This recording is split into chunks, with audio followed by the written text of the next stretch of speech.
But let's get started. Good evening and welcome everybody to our webinar this evening, which is part of this series called Hypno-CBT in Practice, where I get to interview someone who has trained with us and qualified and then is in practice using this.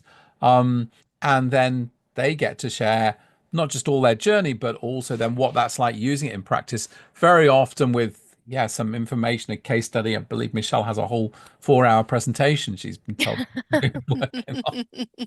So this evening, by the way, I'll introduce myself. My name's Mark Davis. I'm director and principal at the UK College of Hypnosis and Hypnotherapy. And it's always my pleasure to be doing this. I love talking about this and sharing about it, taking your questions. And joining me this evening is Michelle. I'm going to have a go at getting your last name right. Mackin? Mackin. Mackin. See, I got it wrong. North of England. You see, even though I went to university in Sheffield, I was going for Mackin, but Mackin. Okay. It's Mackin. It's Michelle, Irish. it's Irish actually, is it? Where are you? Where are you from? Where are you based geographically? Okay, well, my husband's family's Irish, so it's an Irish surname. Okay. But I'm in Derby in East Midlands in Ah, Derby. okay. Okay. Lovely, been sunny today, sunny Derby. Fantastic. Unusual up there, maybe. I don't know. It always seems it's such You know lovely. what? It's not that far north. I know it's not that far north, but it just seems to. Anyway, I'm not. It's interesting, Derbyshire. It's so beautiful, but then It also is, yeah. it's very grey in parts sometimes. I feel I don't know why. I don't think that's because of the industrialization that went on there in that period of time. It's a very interesting area, I feel, to Hmm. visit. Yeah. Okay, fantastic. So Michelle, let's get started. But let's find out just overall, Michelle, you right now you're working full time with the NHS, correct? Yeah. Yes, I am. I'm working in a gambling harm service 4 days a week, and I actually work in a pediatric diabetes team 1 day a week as well. Oh, interesting. So yeah, I originally, prior to the gambling harm service, I worked in the diabetes team, and then obviously I have an issue with leaving places because I couldn't quite leave. And they struggled to recruit somebody straight away, so I agreed to stay on 1 day. So I still do that a little bit, but my aim is to be finishing that in October, and then I'll be just doing the gambling harm service 4 days a week. So, but yeah, I suppose I'm full time in the NHS. Yeah. Also, and how long have you been there in the NHS there? Um, in the Sometimes my career history seems a bit complicated because I've been doing lots of different things. I've worked in the NHS since 1999,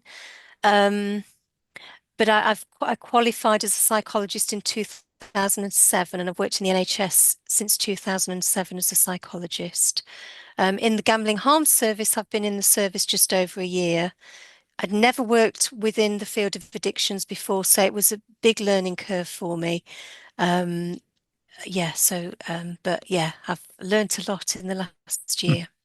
fantastic. Okay, well, I want to get into that, but let's go all the way back to how did you when did you start getting into training to be a therapist, your very first training, because you have a number of qualifications before you even trained Yeah, with us. yeah, Yeah, yeah. one of our most qualified students Yeah, actually, yeah. or I've learners. got Yeah, an addiction to learning. well, that may be okay. This is a clinic in the NHS where you can get treatment actually, and there's a really good counselling psychologist there. But so yeah, so what happened? Where do you what did you first train? How did you get into that? I mean, did you study at university psychology, or how does it? Yes, so I did a psychology degree, which you have to do really to be HCPC registered as a psychologist. Whether you go into clinical health, counselling, you need to do that psychology degree first. So I did that, and I guess I naively, before I did my degree, I thought I want to be a psychologist. So I did my psychology degree, and then realised it wasn't quite that easy.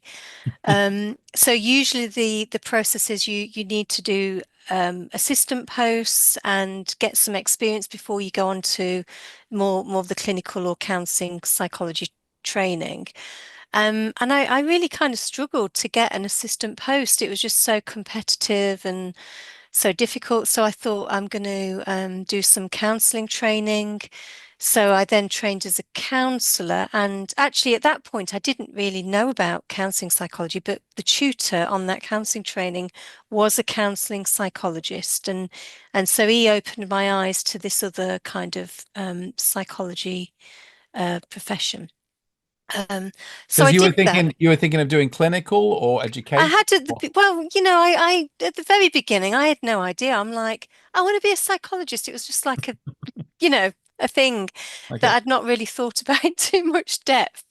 Um, yeah, and then as you kind of start to learn, you realize, the nuances of it and the kind of the different elements of psychology and the different professions within it. And um, so yeah, I'd not heard of counseling psychology when I went on the counseling training, and then the tutor was a counseling psychologist called Alan Franklin, and he was fabulous. And he encouraged me to consider counseling psychology. Um, so I kind of looked into that, and then at the time, I couldn't actually you self-funded when you do counseling psychology training. I couldn't afford to just leave everything and go to uni to study for a doctorate in counseling psychology. So, and I couldn't get on the clinical training, and yeah, I got stuck. I thought, I don't know what to do. There's not that many back then. There wasn't even that many counseling jobs around. Um, so then I thought, I want to work in mental health. What else can I do? And then I was I was working as a home carer, and I one day this occupational therapist came along to fit a bath seat, and I said, "Oh, what do you do then? What's this occupational therapy job?" So she told me all about it. I thought, that sounds brilliant. That's what I want to do. And she was like, "Well, you get dual trained in mental health and physical." So I thought, that's it. That's my calling. I want to be an OT, an occupational therapist. So I then trained as an occupational therapist. Wow. I know. And then and then while I was when I qualified, I thought, this is brilliant. I got a job in a mental health service.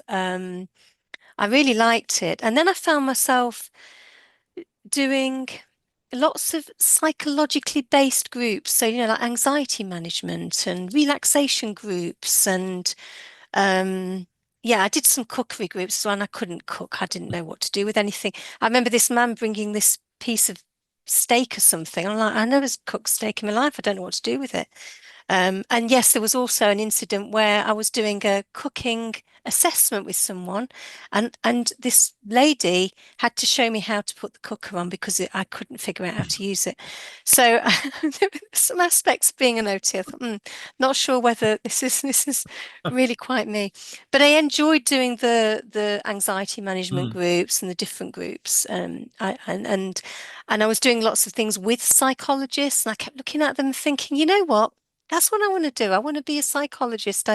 I'm not I love OT. I love being an OT, but I just kind of, there's bits of it that I know I'm not that great at. So I then decided that I was going to go looking again at the counseling psychology route because that felt more aligned to my values. It's very humanistically based.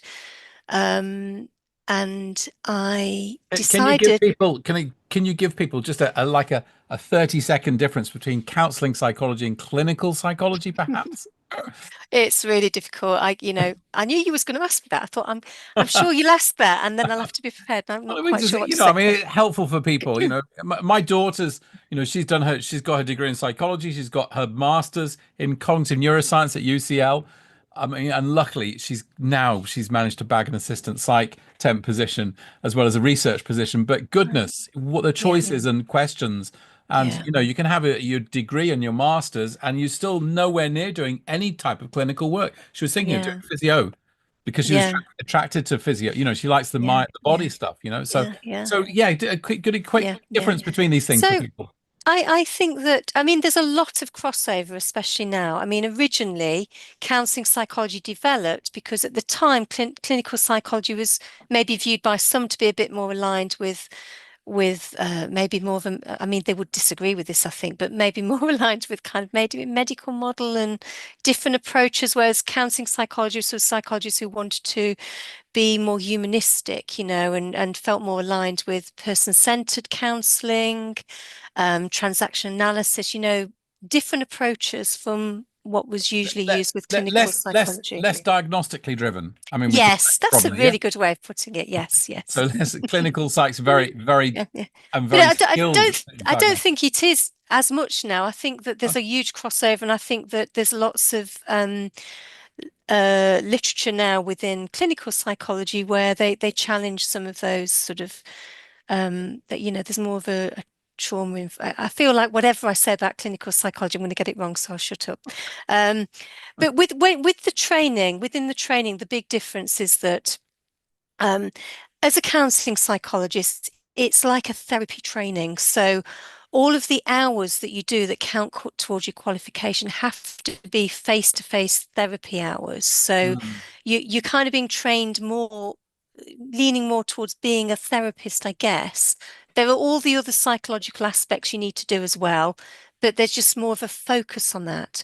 Whereas clinical psychologists might do that, but when they count their hours towards their training, it's not like you need this many face-to-face therapy hours. It's like you need to do placements in these settings and you need to learn these competencies. So mm. counseling psychologists have to learn a set of competencies, obviously, too. But there's just a bit more weight placed on the therapy aspect of it. Whereas Okay. my perception of clinical psychology is that it's slightly different in the training in that respect. Now, I have supervised trainee clinical psychologists, Mhm. and it's fabulous because they can get involved with so much stuff. And it feels different to when I'm supervising a counseling psychology trainee because they have to do lots of other stuff, but then they could do lots of other stuff. But if they don't have the actual practice hours face to face with clients, they're Okay. not going to pass the training. Okay. So for me, that feels like quite a big difference. But the crossover is immense. So, every time I've applied for a job, it's usually said clinical psychologist, and I've applied for it anyway, and then I've been successful. Um, because But you have nowadays, you have some other training under your belt as well. yeah, I guess so. I think the profession of psychology now look more towards what are the competencies that this person Mm, has, and do these competencies fit this post? So, mm. I wouldn't be able to really. Some counselling psychologists might, but not myself because I haven't got the right experience. But say, where you're doing more neuropsychology, Yeah, that's a lot. that I You can see know, that. That's yeah, yeah. that's the section my daughter's bit, which is with uh, Yeah, yeah. And neuropsychs. Yeah. I think clinical psychology maybe kind of they get a lot more experience there. The beauty with counseling psychology though is that if you think, what I really want to do is I want to really specialize in this area, you've got a lot more flexibility and choice to do that. Interesting. Whereas clinical psychology is funded by the NHS and there's very set things that I think they have to do. I do apologize to any clinical psychologist that's listening that thinks Michelle's talking a load of rubbish, but that's just my opinion of what I've noticed about the differences. Okay, so fantastic. So let's go back there. So you're making that decision about to study. I'm trying to get where we were with your history there. You did the OT, occupational therapy, Yeah. and then you were going to applying, and then you decided to switch Yes, into to doing do. counseling. So, Yes, yeah. And I did a very interesting way of doing that because I didn't do a course. I didn't do the usual standard, right, I'm going to do a doctorate.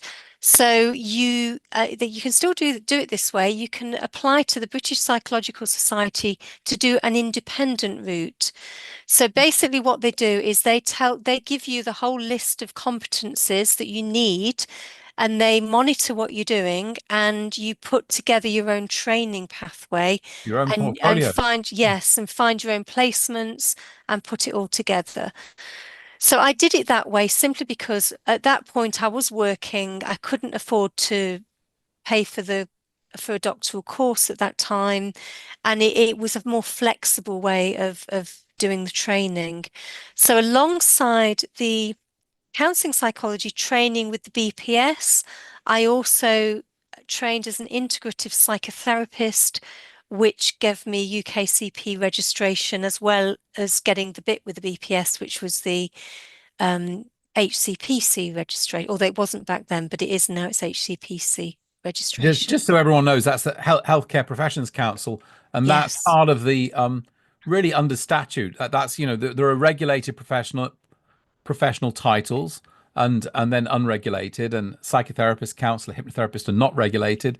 Psychologist on its own isn't regulated, but counseling psychologist, clinical, health, educational psych, they're all regulated and they come underneath.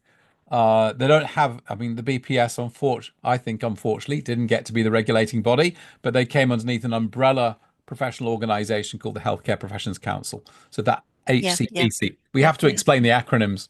yeah. I swear, yeah. You get used to hearing them, don't you? Forget that they're Yeah. acronyms. So, who did you train with for UKCP? And that was 4 years then, or would it? So that was 4 years, yeah, four Oh, years of therapy, four it's you. years of Gestalt Oh, psychotherapy you that did I Gestalt. just Oh, yeah. interesting. No, I did integrative, but I couldn't find an integrative psychotherapist. So I ended up with my private therapist was a Gestalt therapist, which I was absolutely um distressed by because I thought I'd seen that. Have you seen that Gloria, that very old Gloria I've watched some film? snippets of it. Yeah, but Pearls is Um, dreadful. I mean, he's all. well, I thought Gestalt, I'm going to get a man with a cigar that starts pointing at my feet, waddling around, and it's going to be terrible. So I wasn't very happy that I could only find, and the course integrated Gestalt psychotherapy, transaction analysis, person-centered therapy, um, and psychoanalytic self-psychology and object really, integrated lots of things together. Wow. But because there were a big component of it was Gestalt, they were quite happy for me to go with this Gestalt therapist, which I was a bit distraught by, but actually it was absolutely amazing and I loved it. And I learned such a lot from it. And I think it was just what I needed. And I think that's what I've sometimes discovered in therapy, that sometimes the things that you're avoiding are the very things you need. Um, so yeah, it was really good. I liked it, and yeah, I felt How many that it was did. that? The full 250 hours that some of the UKCP require, or how many hours did they require? I think it was 40 hours of therapy a year, so I had Well, yeah, 160 hours. 160 hours. Yeah, So yeah. you're sorted out now, we So guess. yeah. Or did you Um, discover more things? well, I have had other therapists as well. I quite like trying out therapies and seeing what they feel like to receive them. So yes, I've done that. But yes, so So your I've BA, let's go back. You got a degree in psychology, then BACP certificate, so counselling. You got the yes, yeah, BACP yeah. counsellor, and you're an occupational therapist. Then Well, I'm you, not an OT anymore. yeah, but I, you I let were. my, I was. Then you're a UKCP accredited This integrative is starting to psychotherapist. sound like a disorder, isn't it? It is, isn't it? And then we haven't even got anywhere near coming to work with us. You need to get some treatment for this. So that Think so. yeah, addiction. Anyway, so and then counseling psychology, is that right? Or so how Yes, yes. then? So yeah, the integrative psychotherapy and the counseling psychology training were integrated together in that um I had to show the BPS that I was trained in more. You have to train in various approaches. So I said, well, I've got the person-centered counseling training, and now I've got the integrative psychotherapy, which combines these different approaches. And within that, because I was working in the NHS, I started working in a personality disorder service, and my role was as an occupational therapist. Wait, what wasn't? Um, I was a mental health worker, but you needed to have a professional qualification. So I'd got my OT registration, working as a mental health practitioner within this personality disorder service.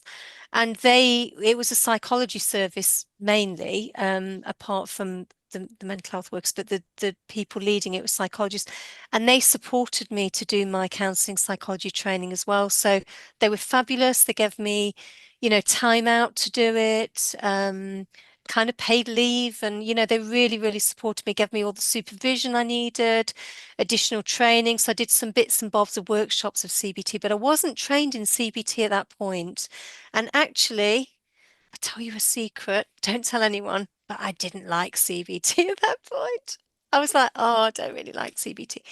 Um, so I wasn't very skilled at doing CBT at that point, but my leanings were more humanistic, Gestalt, TA, um, and in the personality disorder service, we did lots of problem solving, which is, it was actually more CBT, I suppose, but we did problem solving groups. That's the main thing that I would do. I'd do stop and think groups with people, and basically you're kind of overlearning problem solving, which really helped me because I used to be rubbish at problem solving. And after, Let's come round to that later. It's a big passionate topic of mine is problem solving. We'll come back yeah, around to yeah, that. But yeah, that's interesting. So even before you got introduced, you can look back and recognize kind of that very simple early version of CBT called problem yeah, solving. yeah, yeah, Yeah, yeah, yeah. interesting. Yeah, and yeah, so this could take a long time, so I'm going to speed it up a bit. I then qualified as a counselling psychologist after all of that, and started working in a mental health team. Um, and the consultant within the team, consultant psychologist, was passionate about CBT, passionate about cognitive therapy. And here's me coming along, with by this time, quite interested in Gestalt therapy. And, he was supervising me, and I'd do this, what I thought was an amazing Gestalt intervention. He'd go, that was a really good cognitive therapy intervention. I'd be like, what do you mean? He'd be like, and he'd explain it all in cognitive therapy terms. And then he'd also say things like, if you're not using CBT, you're actually being unethical. And I used to think to myself, God, what's he saying about me then? Because um, Interesting statements. I know. He was just so passionate, like this is the thing that you need to do. This is the way of, this is amazing. So he was just passionate about CBT and cognitive therapy. His leaning was more cognitive therapy. And he taught as well. He taught CBT, and then one day he said to me, "Oh, Michelle, you know what? There's two people dropped out of the CBT training I'm doing. Do you want a free space to learn CBT?" So I said, "Yeah." All right, you know me, I love training. Free course. I'm gonna say yes, aren't I? So then I thought, I'll give it a go. So I thought, yeah, I'll do it. So I did it, and you know what? I absolutely loved it. I thought this is amazing. I didn't really understand CBT before. This is the most amazing thing I've ever learned. It just made everything click together. It was like it's a framework, it's collaborative. The client, you can explain to the client what you're doing, and they can understand it, and they can use it for themselves. And it's so empowering. And also a bit that I can get into maybe a little bit later. I I've had social anxiety. I don't think I've got social anxiety. Maybe I have, I don't know. But I had social anxiety way back when I was like a teenager, into my work as an OT. There's bits of things I would do that I realize now I'd got social anxiety. And the most amazing thing that changed my own social anxiety was having to do during the training, them giving us little things to do. So we had to go into shops and, I don't know, pretend to pass out and see what people did, or go into a shop and drop your money everywhere and see what people do, or, walk around the middle of Stafford and go, excuse me, can you, oh, the favorite one was going into a bookshop and asking for some red shoes, just random things just to see, well, what do people do? And then I That sounds started, like that's. I mean, we know that's behavioral experiments, but it sounds like Albert Ellis shame attacking yeah, yeah, exercises, it doesn't was a it? bit like that, yeah. That's it's. But it was so freeing because I discovered that, you know what, people just they're kind and they're accepting, and nobody laughed. I did some really weird things, and yeah, people were like really patient, and if they weren't, if I was in a queue and I was faffing about throwing money on the floor, and I do tend to overact a bit, so I was like hamming it up, and just to this was with clients as well when I moved on to be qualified, and I just loved doing all this stuff, so I'd take clients out, and I had a panic attack in Boots. See what they did, and they were lovely.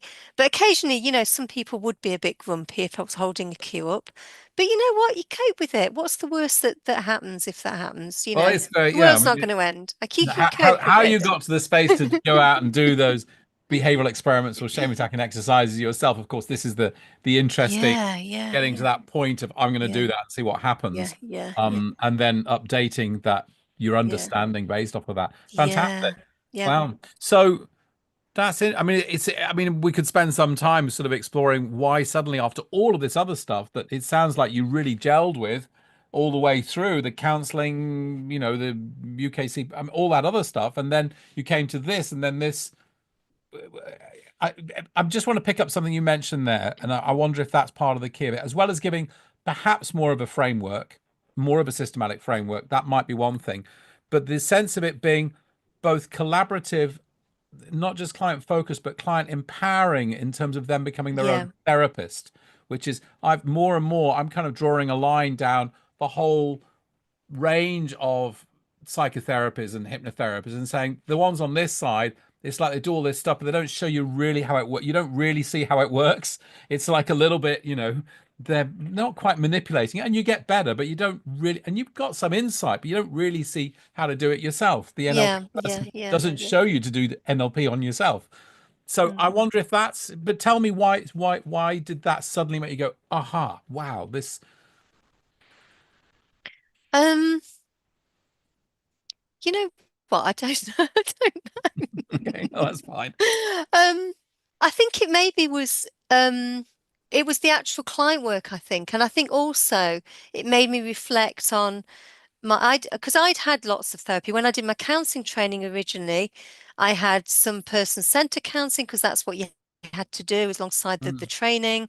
So I had some person-centered counselling. I had no idea. I mean, it was helpful, but and yeah, it was kind of empowering in a way. I felt, that I could be myself and open up, but I didn't really know I mean, I knew because I was training in the approach. So I kind of, it's showing me a bit of unconditional mm, positive regard and always being congruent.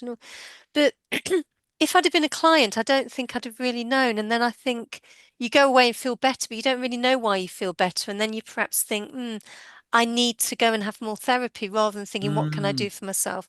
So there's a bit of that. And Interesting. same, Interesting. yeah. And I just want to pick up on that because it was so fascinating. I was talking with my daughter about, and she's dipped in and seen a little bit what goes on in the college. She knows some of it, but she hasn't taken the whole training. I don't know why, can't get her to do it. But we were talking about the different therapy models, and I explained counseling, humanistic counseling, and the core conditions and unconditional positive regard. And the idea is that the people sort of psychologically unwind and self-realize it, within this self-actualize within this supportive space. And she said, do you think that's what's going on? Or is it maybe they internalize those factors within themselves so they have that unconditional positive regard, acceptance, and empathy with it? And I was like, and they start to talk to themselves like that. And I was like, well, that's really, I said, that's a really interesting. I've never thought that might be the mechanism that's going on. Isn't that interesting? I was just, she's yeah, yeah. very smart. I think that would make sense because, yeah, yeah, yeah. That's very It, fascinating. very, very insightful thing. And Yeah, I could yeah, really, yeah, I could, yeah, it's kind of like Don Meichenbaum going on there. But she's never really, she yeah, yeah. doesn't You really know make. what? I've got an example from my when I did my Gestalt therapy as a client. And I didn't really know what he was doing well, I did because I was training, but again, I don't know how much they would have Mm, explained to the client. But I mean, it was useful for me because it was challenging because with somebody with social anxiety, you don't really like things being pointed out. And then suddenly I've got faced with somebody going, "Oh, you're waffling a bit, Michelle," or not like that, but they point things out and look at the processes. And but this amazing thing happened once. I used to get really stressed when I was driving, and there was one day I was really stressed. I don't know. I'd been driving along. It was really busy. There was a fire engine, and it was behind me, and I don't know. And then some bloke was waving his fist at me because I'd got in the wrong lane, but it was because of the. And I was so stressed, and I used to get stressed driving anyway. And I went to my therapy session. I can't remember a lot of it, But I remember he said to me something like, "Isn't it interesting that when people get stressed, some people do this, they get angry and blame somebody else, and some people like yourself, blame themselves and and he said something really clever, something along those lines. And you know what? Something switched in my head and it went do, do, do, do, do. And I suddenly thought, oh my God, yeah. They're not really, it's not me. They're not really, they're just stressed. And that's why this man was shaking his fist at me. And then after that, I wasn't stressed at all driving. It just all went away. And I told a friend of mine who was a psychodynamic therapist, and she said, well, Michelle, whatever's learnt in the transference is never forgotten, was her response. And now I'm thinking, I think I was in kind of like a focus. It was like hypnosis. I was in a focused state of mind. And I suppose, a bit emotional. So it was all heightened. And I was focused. I trusted this guy. He said something and he was giving me a suggestion that I didn't it just like, oh, it made sense. And I took it and accepted it. And so I kind of think of it in that way now. Well, that's very It's interesting because that's really interesting because I more and more, as we study kind of the fact that we're completely trapped by our habits and brain's just going to repeat itself because that's what it predicting things.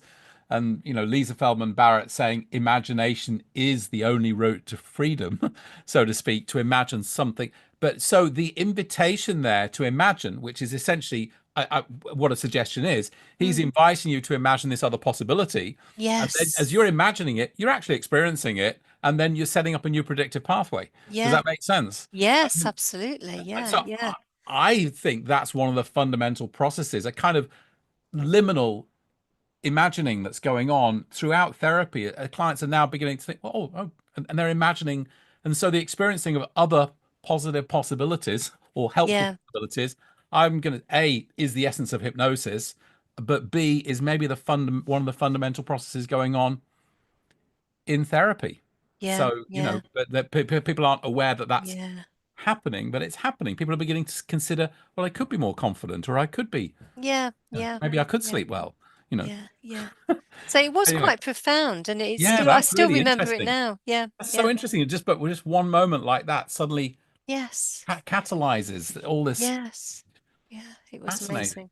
I don't know how we got onto that. How did we get onto We that? were we were talking about so you were doing you got you but during as you're counseling doing the counseling site training you got invited to take the place on the CBT and you Yes, and it then and then you that did the yeah, that was it. And then ever since then, CBT has really been an approach that I love and I've used it more and more and more. And what's tended to happen is that I like the framework of like the structure and I think, I've not forgotten or it's not that I don't use anything I've used before, but it all gets kind of fitted into that structure and I'm thinking, if it's in the service perhaps of um changing helping somebody, challenge thoughts or change thoughts or look at things in a different way, then I would use something maybe from something else I've learned. Um, but I'm mainly CBT is my thing, I think. so you Is you you you became you accredited BABCP. Yes, so then I became accredited. Um, So yeah, just for and everybody that because some people but BABCP is a was the split off organization from UKCP, I believe, that then wanted to focus just on cognitive and behavioral psychotherapies, essentially, and then has really set the standard for training in CBT in the UK, which is a very, very high standard. When I looked at it, there were only, I think, 3 master's courses that were approved by BABCP. And it's quite the list of the whole competency framework is pretty daunting. When I looked at it, I was like, wow, these guys are really thorough and they really understand I think the educational training aspect very well. It's quite yeah, impressive. yeah, So yeah. yeah, you gold standard there, CBT training. Mm, mm. Impressive. It was very enjoyable. It was very intense, but very enjoyable. And who did you Um, train with? Who were some of the people? Who are some of any names we know? I don't think there's any names There was the consultant in the team that I worked, Kieran. Um, And yeah, it was just it was one of the IAP trainings actually. Okay. So it did come under, and then I did do, because I'm obsessed with training, I did do a course, a CBT course with somebody who trained at University of Derby, because I wanted to get the experience of doing an IAPT and then a CBT training that isn't IAPT. So I did a postgraduate certificate in a kind of a non-IAPT CBT course. So I did that as well, just because. You just fund the whole training industry in the UK, right? I've never met anyone that's done so many training. And then, so that where does that take I us up? am very old. That's part of it as Well, well. I don't think that's really true. So where are we? Where how do you come to the? So is there other training then, or then you came across the college? How? Why? I mean, Well, do you want this story? How long have we got? Um, I'm just thinking, shall I make it, shall I be brief or shall I go into detail? well, we can. I've had I'm an loving the interest. story. Are people I'm enjoying this? Are people enjoying the story here? And I'm finding it Do people fascinating. want me to shut up? Let's have a reasonable version of the story. But yeah, Okay, okay. no, I think it's Well, helpful for people to see how you come I've to choose that. yeah, well, I've had an interest in hypnosis for a long time. Hmm. And I think that the reason it's the way it started really was because many, many, many, many, many years ago, um, as a teenager even, I had social anxiety. I didn't know I'd got social anxiety. I just thought I was a bit weird. Um, and I was thinking, I need to be different. Why can all these other people do this thing and I can't do this thing? So I thought, I know I need to be hypnotized. And I'd seen stage shows, and I thought if they can make somebody become a chicken, they can make me confident. So I used to listen to cassettes and things, little cassette Yeah, yeah, things on my yeah. little headphones, lie in bed, go to sleep, not hear any of them, You and are a think that calm, confident young woman. yeah. And I used to think that that would somehow magically make me become different. So there was that kind of going on. And then I thought, oh, that's not worked. And then I went to see, this was when I don't know how old I would have been, maybe like in my early 20s, maybe in 19, something like that. I went to see a hypnotherapist. And I said to her, I want to go to university, but I get really worried in situations where there's lots of people and really anxious, and I don't think I can do it. And she laughed at me. And I'm like, oh my God, she laughed at me. I don't, and maybe it was the way that I was saying it, because perhaps there is sometimes the way I talk make people laugh. But she kind of laughed, and I thought, oh, right, okay. So what I thought was she's clearly not had any experience of somebody like me, so I must be really kind of peculiar. Um, so anyway, I didn't go back to her, but I went to another hypnotherapist. I thought, well, maybe that's just her. Maybe not all There's a clue for hypnotherapists are like that. everybody there who's starting out in private practice. Yeah, Don't don't don't laugh at your don't laugh at your clients. clients. Yeah, laugh with Um, them, but yeah, don't laugh but at don't them. laugh at them. And she might not have been laughing at me, but that's how it felt at the time. So I went to another one, and she said, "Oh, okay. So lie down," and I did. And she didn't explain anything to me. I'm sure she didn't. Lie down, and we went on this wonderful journey of walking along a forest. And I was walking along a forest. I remember that. And then I remember, gosh, my nose is itchy. Am I under? Am I in it for hypnosis? And then all I could think about was my nose itching.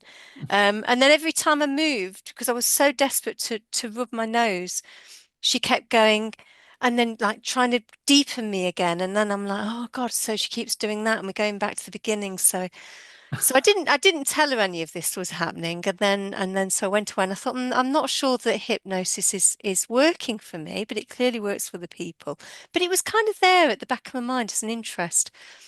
And then a little bit further on, after I'd done my psychology training, I thought I'm going to explore this hypnosis thing again because it does fascinate me. So I went to I'd signed up to some training, and then I didn't I didn't stick it out because it didn't fit with me. It felt like you had to be some sort of show person. You had to kind of tell people things that I didn't actually believe. And then I thought, I'm not going to be very successful because I can't tell them that I'm going to get rid of the anxiety, because I don't believe that getting rid of somebody's anxiety is really that helpful. Um, so there was that bit that I didn't, and then I remember them talking about, somebody mentioned that they'd had a person with an eating disorder referred to them, and I was like, my goodness, that I wouldn't work. I'm a psychologist and I wouldn't just do hypnotherapy with somebody with an eating. It doesn't feel very safe.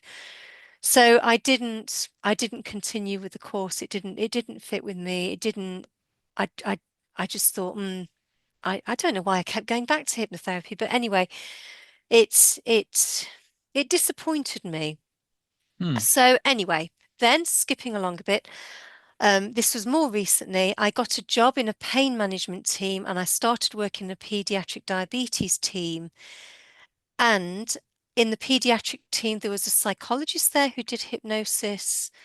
Um, and then I came across somebody, not who I was working with in the pain management team, but somebody somewhere else who'd worked in a pain management team and used some hypnosis. And I thought, oh, okay, so that's interesting. So that's what got me looking more at hypnotherapy training. And I thought, I want to have hypnotherapy training that is evidence-based, that's I can't think of how to put it, but like proper stuff. Not that really goes into depth, that has some integrity, that is supportive, that is really trying to grow people to really get to know the stuff in depth, and to get people to realize that there are some limits to it and that you really shouldn't be working outside of your competencies. And that's how I came across this course, because it fitted with everything. And the other thing was that I'd started to look into different cognitive behavior therapists that Hmm. had, and came across Donald Meekenbaum and thought, this guy's great. I watched a video and he's like, this is amazing.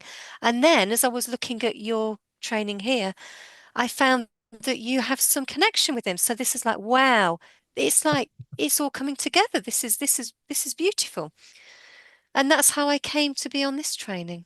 And then I saw it in the BPS. So it was like it was all magic, all Oh, happening you at saw once. the advert in the I saw BPS. the Ah, advert and I'd already found it. And then I was flicking through a BPS journal and there it is there. I'm like, it's in there as well. So that's how I came to be on this training.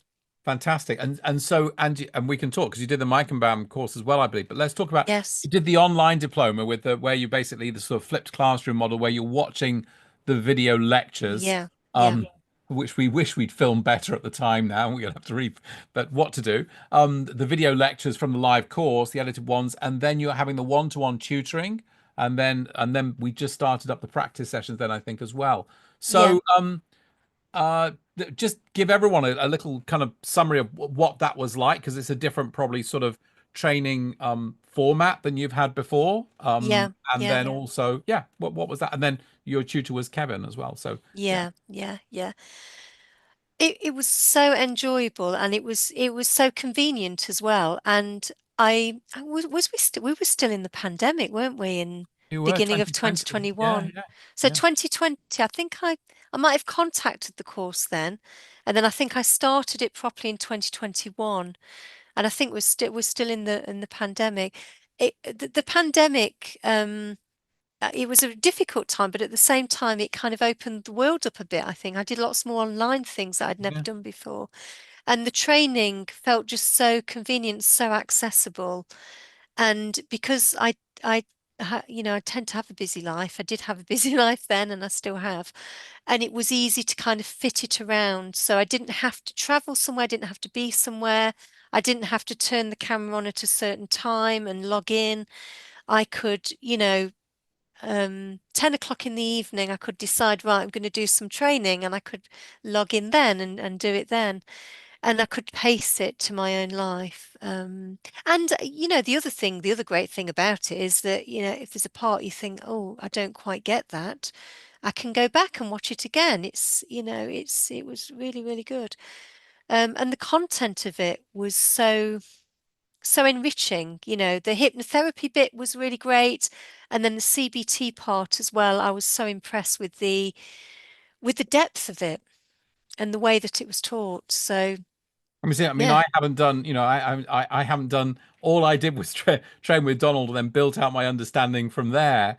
And it is very much still, 70, 80% of the framework that Donald Robertson put together. And I went back and he got more CBT and had dropped Ellis and some things and Salter, and I brought them back in, as I would. But yeah, that's interesting you're saying that with all of your experience. I mean, and Chrissy Ivings, I don't know if you watched that interview I did with Chrissy, and she was like, "Wow, the CBT part." It's like I didn't even know any behavior therapy on my BABC training. So, I mean, it was yeah, that's lovely to hear. So, thank you very much about that. What were some of the things that you loved most about it? So, just as we move through any particular content, Um, exercises.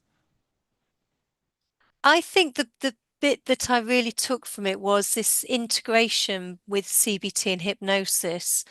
So, I mean, now whenever I do CBT, I use the strategies. I use I forgot some of these techniques. I forgot what they're called, Mark. But was it called the something machine? The script writing. Script writing machine. So I guess I use that one a lot. But I mainly kind of take what we've learnt in the CBT and then I kind of reinforce it going, in your imagination. Sometimes I do an induction first. If I'm working privately with somebody, I might do that. And then we kind of go over it and reinforce it with hypnosis by going through what we've learnt, taking what we've learnt in the session and connecting it to their everyday life and rehearsing it.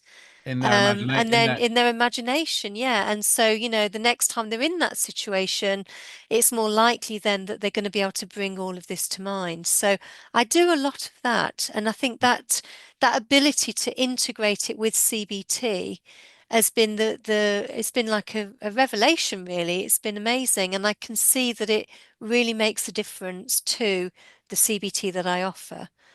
It really does. Sometimes people say, you know what, I get it logically. We've done all the thought challenging, thought balancing. I get it, but I just don't feel it. And I think the hypnosis helps you to connect with it more experientially yeah, so yeah. that they can start to feel it a bit more and then they can take it into their life. And they have a little bit more confidence that, next time they go into that shop, they're going to say this or do that, or next time they do this, or next time they notice themselves getting anxious, they can do this, or they can sit with the anxiety a bit more and trust that actually they're not going to lose control. They just trust themselves a little bit more, I think, Mm, once they've mm. gone over it experientially in their imagination.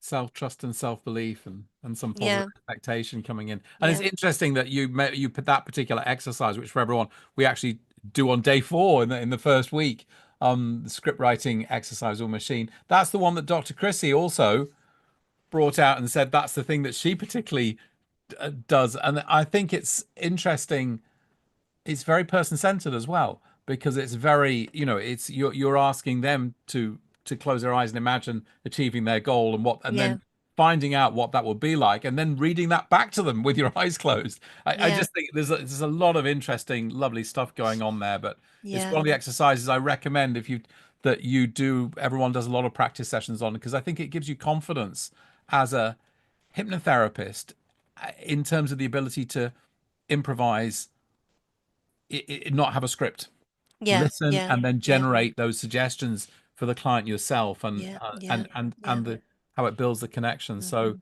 lovely. Okay, The fantastic. other thing that I do more that I didn't do before Yeah, is yeah. when I'm asking people, to give me an example of when the difficulty shows up to try and understand it. Before I might have said, tell me what happens, tell me how it works, tell me what you do, what do you. But now I get them to do it in their imagination. I go, okay, so what I want you to do is just kind of, just close your eyes and just picture you in that situation again and talk me through it. What are you seeing? What are you hearing? What are you feeling? What are you sensing? Okay. And I do it more in more of that So format than I would have done in that before. assessment information gathering phase, you're using Don Meichenbaum's imagery-based recall. Yes, yeah, yeah, Yeah, it's brilliant. It's absolutely brilliant, I have to say. So yeah, yeah, brilliant. And so you did the you Kevin was your tutor. You were just singing yes, praises, and Kevin had trained with us before and was worked in addiction area. So yes. I mean, A, how was that working with the tutor, and B, was that what got you moving towards addiction or work No, or not really, not oh, really, no. okay. But Kevin was, well, I suppose, no, I don't think it was, but I do, I think what it did was working with Kevin got me thinking about how, you can use some of these ideas within that field. So that's a Hmm. bit, I found I ended up working within addiction simply because I'd worked in community mental health teams for quite a long time, and I think I needed a change. And then the pandemic prompted me to change. So then I did change, and I worked in a pain management team and the diabetes team, and then I went more fully into the diabetes team. But that I missed working with adults, which is why then I started to look around for what else is around. Also, the pandemic helped me to realize how much of my time was spent traveling around, driving. So I thought I really like to find somewhere nearer. So Hmm. finally, I found somewhere nearer to where I live. Um, but the reason why the gambling harm service sort of hooked me in, thought, oh, I want to do that, was because another job that I had way, way back was I worked in a casino. So one of my very first jobs, Oh, you were when I that got to croupier. 18, No.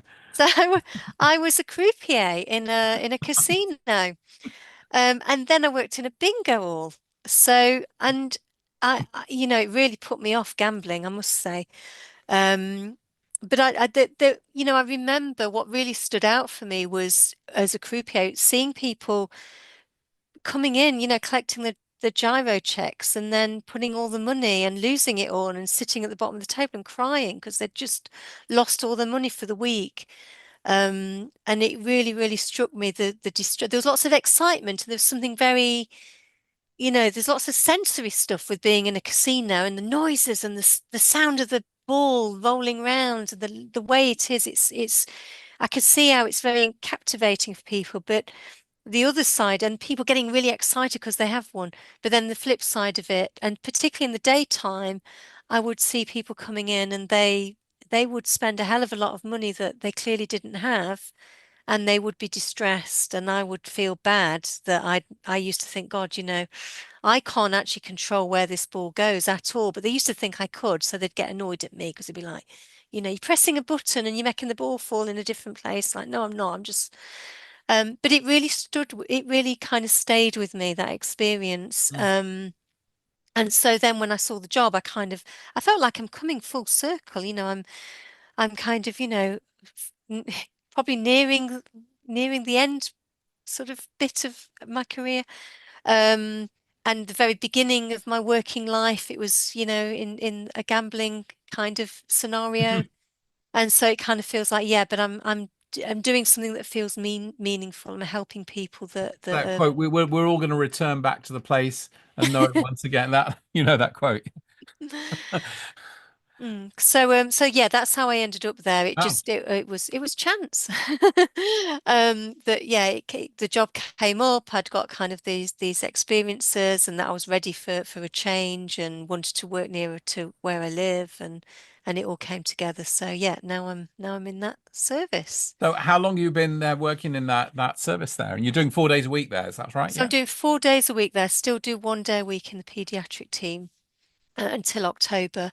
So I've worked in the gambling harm service since January last year, so Okay. just over a year. And working in addiction field was completely new to me. So it has been, like I said, a big, big learning curve. So just as we get Um, into that, you finish your course. We don't. I'm not sure when, and then you got qualified in 2023. Was that right? so yeah, I start the Hypno-CBT course I Yeah. did, started it January, February 21, finished it in July 23. So it took me a while. it did take me, I felt like I did think, gosh, am I the longest student you've ever Right. had? I probably wasn't, but it felt like it at the time. Yeah, but that, I mean, that was the beauty of it, really, the flexibility that I could, things came up in life, Mm, things that I hadn't anticipated, which meant that there was times I had to put it on hold, had to pause and then kind of go back to it. Changing jobs as well kind of made it back in 21 when I started doing, you know, I left the pain management team, worked more fully in the pediatric team, and it was a more responsible role, because I was more of a clinical lead role in that job, and so that was taking my focus a lot. So, but the beauty with the online course and the way that it is, I could put it to one side, and I was still kind of learning, but not kind of formally thinking I've got to do these questions and I've got to. mm. Yeah, it was just that Right. flexibility. And then after that, you obviously you saw the Don Meichenbaum stuff we had in the course, and then you went on and did the a number. I don't know if you did all three or just the first two or the first one, but you did the Don Meichenbaum course, and I think with Chris, was that right? It was Yes, facilitating it, that's yeah. right. Yeah, yeah. So I did all. No, I don't think Chris was it with me in the course. Ah, I can't remember the name of the lady. I could see her name, her Teresa, face. Yes, Teresa. She was fabulous. Yes, she was leading it. So I did all three levels, all three parts. how was And that? yeah, And that did was Don, amazing. That yeah. was really good. Yeah, I love him. He's amazing. And Yeah. did he drop in? He did drop into the first one. Yes, the first part he did. Yeah. And I got to talk to him. I asked him a question. I don't even know what I asked. I was like, I've got to ask him something. So I was like, think of something to ask him. And then I asked him, and I didn't even listen to what he was saying. I was just like, I'm talking to Donald Meichenbaum. It was like, wow. Um, yeah. It was good. It was a good experience. And I think the whole experience of the group as well and the way that it's run, there was lots of kind of experiential exercise that we're doing, taking it back into our lives, bringing it back, that made it really a really good learning I process. mean, that's I would love to do some. I know I want to get into your presentation in a second here. But just because of all of your experience, counseling, integrative psychotherapy, and then doing your counseling psych, and then the BABCP, and then with us, and then also then taking, what Donald Meichenbaum saying, is he's saying, this is the essence of psychotherapy, the essential things to focus on. I mean, is that did you find that he'd really pulled out like these key things? What were some of your I the main thing that, oh God, is, when he goes on about hype and stuff, yeah, don't believe the hype and yeah, stuff. There was that I don't know, it made me a little bit more critical, in a good way, of other approaches, and just think, what are they actually saying, and why are they, um we why are they complicating things, or how are they coming up with that? So there was that he would often mm, say, he'd say mm. say that a lot. But it's just the simplicity as well of the way that he teaches, like the clock face as a way of thinking about, where the thoughts, feelings, and behaviors are going. The Um, timelines that yeah. yeah, yeah, there's so much I can't remember it all. I'd have to refresh myself. But yeah, it's amazing, and it fits so well with the course. Well, it fits so well with just, It anything, I is think. it really does in a nice way, doesn't it? Because it's this narrative, this idea of the stories we tell, and this Yeah, narrative yeah. model that is much more person-centered, perhaps, than and constructivist than a lot of CBT. It's Yes, a very yeah, different flavor to it. And I yeah, was just yeah. I was just looking for the book on here, and I can't. Oh, there it is. Um, I don't know if you ever got yourself a copy of that Persuasion and Healing No, by I haven't Jerome got Frank. that. No. But I think that was very formative for Don, but Don's input was also very formative into that. It's by psychiatrist Jerome Frank, third edition. And it's essentially saying that psychotherapy is essentially rhetoric, the art of rhetoric, of noble speech, inspiring people, whatever, and he covers the whole gamut. It's an incredible piece of writing. Yeah, Um, yeah. and yeah, and he is saying there, see, I want to create, Don talks about creating a science-based psychotherapy so we won't have all these psychotherapies in that one interview that he does. And I've really taken, that's what I'm trying to do, is to have a science-based psychotherapy and what are the mechanisms of change and things like that. But Jerome Frank says, because psychotherapy fundamentally is transfer of meaning and change of meaning, and because change of meaning happens moment by moment, even in a given session, it does not allow itself to a scientific process. And I was like, and he's drawing on Meikenbaum and citing that. And I'm like, Hmm. yes, you're right. We can try and bring the science to it, but because meanings are changing constantly, even Yeah, within a session, within a few minutes of hypnosis, how can one bring the scientific, truly bring a scientific process to that? So it's quite, yeah, very, very interesting, very interesting. yeah. So let's dive in to find out how you are applying and working with some of these things in this area of gambling harms. I think you have a presentation. Right. I Is do. that right? Yeah. I've got I'm I'm not quite sure how to bring it up, but I clicked something. You know, at the beginning when you were introducing people, I clicked on something and I'm like, what have I done to my presentation? So just bear with me Take while a I get minute. Take a myself minute. sorted. Um, so I've got So two screens here. So I'm moving you onto that screen. I'm making this bigger. And how do I while move Michelle it? gets ready and talks to self-instructs herself on how to do it, um, does anyone have any questions that they particularly want to pose to Michelle? I haven't seen anything come up in the Q&A here. Um, Hi, by the way, everybody who said Alessandro, Tara, Dr. G, Gary, welcome. Regina from Mexico, Ramona, hi. Rosie, I'm going all the way up here. Ferrin, hi. Sheena, and who else is down here as well who we haven't said? Uh, Tara, Gary, Georgie King Smith, hi. And Suella, welcome. And Maria Antonio. Took me 2 years, but that allowed me longer to integrate the learning. There you are. Yeah. And Tony says, yeah, I'd agree with that strategy too. Yes, but no more than 2 years. We just keep it to a timeline. Right. If I'm looking this way, it's because I'm looking at you. I'll show you the book while everyone's, yeah. So the book is called Persuasion and Healing. Uh, and it's called A Comparative Study of Psychotherapy by Jerome Frank and his daughter Julia Frank. It's the third edition. It's a classic. I came across this because actually a few people have mentioned it, but I was watching two very senior people in the field of American psychiatry and psychotherapy, Dr. Alan Francis, who was the chairman of DSM-4 committee, and also Professor, oh God, Marvin Goldfried, who actually developed problem solving therapy. Goldfried and Zorilla and some other things as well, desensitization protocols, very early CBTs. So he's still a professor at Stonyfield University. They have a YouTube channel, really worth watching, really great discussions.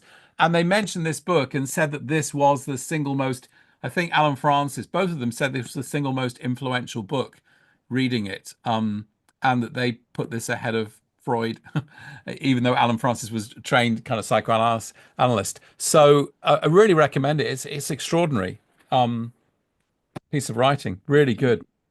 Okay. I've just noticed there's a message from Gareth. Yeah, Says, I have a question for you, Mark. Sorry, Michelle. I think you mentioned something earlier about imagination is the road to freedom. Is is that that a a book? book? No, that's really that I got that from listening to a podcast between Sam Harris. Some people might know Sam Harris podcast where he does an interview with Lisa Feldman Barrett, who's a big researcher in neuroscience, essentially psychologist researcher in neuroscience, and it particularly has her own theory of emotion, which I don't completely agree with. But she mentions in there that that you know the the only way to change what we're stuck in, where the brain's kind of predicting what we're going to experience based on what we've experienced before, is imagination. And that really got me into the whole thinking about imagination. Then she pointed and she referenced a book by the Professor Timothy Snyder, historian at Yale University, called The Road to Unfreedom. And she mentioned that he says that in there. So I bought the book and read it, and he doesn't, but it is implied that the only way that a society can move forward is by having the ability to imagine something better. And in fact, the whole problem that's going on right now with this, with both with Russia and with the United States, is the inability to imagine something better and a regression to the past to try to recreate the golden past. That's the and that, so that's where that comes from. And that we're all in some way trying to recreate the golden past unless we start to get into imagining something better.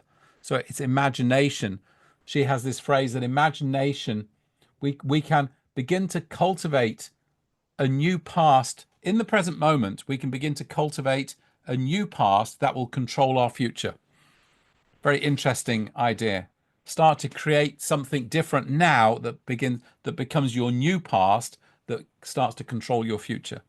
Does that help? So the function of imagination in that and inviting people to imagine new possibilities is profound, therefore, at the individual level, but also at the cultural and social level. How are we doing there? I think I'm doing all right. Can I just check? There's somebody called Jill. Is it the Jill I know? Are you Jill, Jill? I don't know if it is, or is it another Jill? She'll know who I mean if it is the Jill. Yash, throw your question in now. Go Oh, I for it. don't think so. So no, Don't it's think not. so. It's not No, it's it's not not. the Jill. I know. Tony asks here, Mm. he says, does your skill set allow you to be eclectic and have the luxury of being able to apply many different tools with your clientele?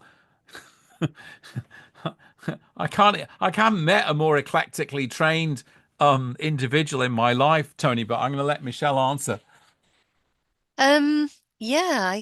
I get. Yeah. I suppose so. Yeah. I do a bit of all sorts. What is it? Master of none. What's the No, phrase? we're No. not having No. any self-deprecation here. That's an I old know. Where did story that and come from? done. Why am I I doing that? don't know. Let's talk about that. What brought that up? Why did you feel the need just to add No, that not little really. bit in it? No, I love learning and I always want to do the best I can for the client. So I think I integrate more than work eclectically because I use a framework and then I use a clear formulation and then kind of that guides which approach I'm going to use. But I suppose some people might call that eclectic. Well, I always well, think eclectic is where you think, right, this person needs this approach, so I'm going to do just this approach. Whereas I think I'm a little bit more blended than that. I there think is that, something called technical eclecticism, which mhm, means being theoretically coherent but technically eclectic. Does that make yes, sense? yeah, That's kind of Arnold Lazarus's approach with multimodal therapy. And so the idea that you create, but then you can draw on lots of different things within that. And I think that is the move with process-based CBT as well, hmm which is then to focus on what processes need to change here. And then I'll use any kind of tool to help the client change and learn how to change and embed yeah, this new process change. yeah, yeah. Okay, Okay, okay. so question one, Yash sounds like has some questions. I'm planning to join level 5 diploma after completing the course. Would I be registered a UK? Well, these are more. I'll handle that one very quickly. After you complete the course, you can decide whether to get qualified at level 4 or level 5. So it's not an additional training. It's deciding I'm going to do this type of case studies and questions. So I'll get a level 5 diploma, or I'll do a simpler version and get a level 4. So that's the same, all part of the same training program. And no, you wouldn't be registered with UKCP. We're not associated with UKCP. We have tried to be associated with UKCP, but we had a meeting with them. It didn't go very well, really, actually. That's all I'll say about that. It's impossible to get into UKCP if you're not in UKCP. It's a chicken and egg problem. And we said, if we haven't got UKCP trainers and supervisors, how do we get there? And they said, and they knew we had this question and they didn't have an answer. And I'd had a lot of people I paid money to bring into London to sit and meet with them. And then they offered that I could buy another training school that had already had that. And then we could do it that way. And I was like, that just doesn't sound right at all. Hmm. And then they pulled that offer back. So, no, we're not associated with UKCP. And there's a reason we haven't proceeded with them. Shuba says it's understandable the massive value addition that CBH offers when you have a degree in psychology. while CBH, that means cognitive behavioral hypnotherapy, by itself is a life transforming modality. How is it the other way around going for a psych degree after doing cognitive behavioral hypnotherapy? Well, neither of us could answer that, Shuba, because we both did. I did a psychology dual honors, and Michelle did before we did CBH. So I think that's an interesting question. Maybe other people can answer it. I would be.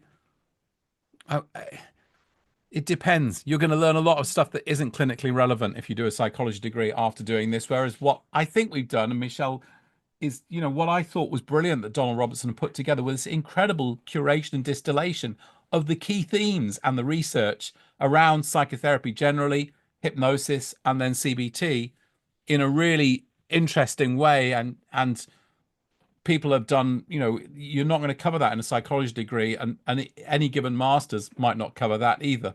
Yeah, So yeah. it's I suppose I would wonder, well, what would your aim be in doing the psychology degree? Because the psychology degree isn't going to give you any clinical skills. It's going to give you the theory.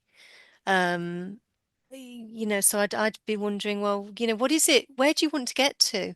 yeah. And perhaps if you wanted to do clinical or counseling psychology or health psychology or something like that, then that might be a step in that direction. But if not, then I'm not quite sure, what you would be gaining from it in itself, in and of itself, really. Well, Schubert continues here to be recognized in some countries as practitioner. Um, okay. But I'm going to be, there is no international recognition around psychology, psychologists, psychotherapists, or counselors or hypnotherapists. But doctor, if you do a medical degree and become a doctor, that's an internationally recognized qualification. But it's not the same if you're recognized as a clinical psychologist in one country. It doesn't mean you might, but that won't necessarily transfer over. And certainly a degree in psychology isn't going to give you anything more particularly there. Mm. Are we Uh, saying the profession's fairly unregulated around the world? Yes. I don't think it's a bad thing because the country that's most regulated is actually the country with the greatest free market economy. Well, it did have the United States of America, and it's so regulated there. These mental health professions. Personally, I think that's all controlled because of the investment people have to make to get qualified. It's a six-figure sum over there, so they don't want to let anyone else in. But anyway, that's my view on the United States mental health regulations. Interesting questions. Question two, and we're gonna get into we want to get into presentation here, but let's just have a quick look at this. Question two, which organization? Yash will respond to that privately to you because these are some very detailed things we can get to. Gareth says, I have two masters in psychology. As Michelle talked about earlier, it was really hard to get into psych doctorate training. Yeah. Everyone has the correct skills and qualifications. The field is saturated. This path, which I love, doesn't require you to be registered or have prior experience. I know it, and it seems we're advertising right now, and people are really annoyed with us and what we're saying that you can. This is a new pathway into private practice, but it is, the thing is to focus on going in. If you want to get into working the NHS, you've got to follow those standard routes. Schuber says, thank you so much. Okay, don't worry, and we'll go to town on that anymore. And Gareth's in stage 2. And Lucy says, to feel more confident to help people with stronger issues as at the reason for doing a psychology degree to feel more confident. I mean, yeah, well, I don't know. I mean, it's interesting. You certainly will. Well, you could answer that. I mean, having that sort of background of having an undergraduate or even a master's in psychology generally, it's going to make you feel more confident about the material you've learned and that you used on the course here. I think that's how I'd say it probably, but it's not necessarily going to inform that much what you're clinically going to be doing. But what would you say, Michelle? I would agree with you, really. Yeah, it's it isn't clinically based, is it? At least my psychology degree wasn't. It was, learning lots of theory. It gave me a wealth of knowledge, but didn't really help me to understand how to apply that knowledge. And that's what your clinical training does, I think. I don't know. What was your experience of your degree, Mark? You look Well, like you shook your head a bit there, like no, you no, disagreed with me. I think I'm thinking I think people don't realize quite how soundly based the material is that we teach, and they go and do a degree in psychology, and they can come away and go, "Oh, I can see that's quite soundly based on like the whole area of psychology. And I'll illustrate that by we had a professor of educational psychology take the training with us, Professor Karen Carr, in one of the first times I was teaching after I took over from Donald, which was fairly terrifying actually. And because he had no notes or anything, he just talked sort of spontaneously. And this is why we have all the PowerPoints, so I know what I'm going to talk about next. But she said to me, she challenged me a lot on lots of points, and she saw I could back them up, back them up, back them up. And one of the comments she made at the end was said, "I feel very safe studying here because I know that this isn't there's no hype here, So that I thought that was a really interesting comment. She says, "I feel very safe as a learner." So I thought it was a really interesting comment. I think that was because she felt it was so much on such solid ground. So I don't think you need to do a psychology degree to feel more confident. I think you should book in for some sessions with Michelle, and she'll fix that.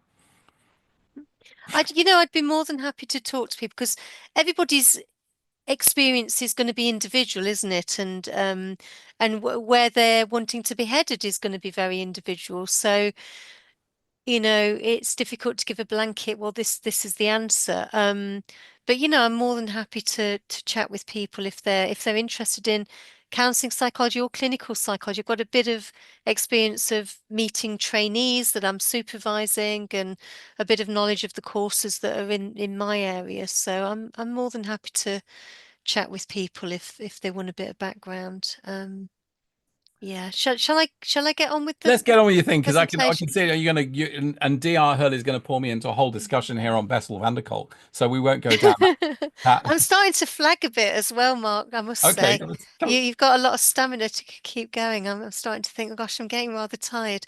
Right, I'm going to share the screen. Am I sharing the screen? let's wait. And You've what am I started screen sharing? sharing. Yep, that is there. Perfect. Oh, Super, look at that's this. good. Oh, nice, pretty PowerPoint. I like this. Yeah. Now, if I do that, can you see what I've put over the screen? No, That's good. I just got some additional notes, you see, in case I that's need to okay. We refer can't to see them. them. So, yeah. Although I can't see them now either. What have I done with those?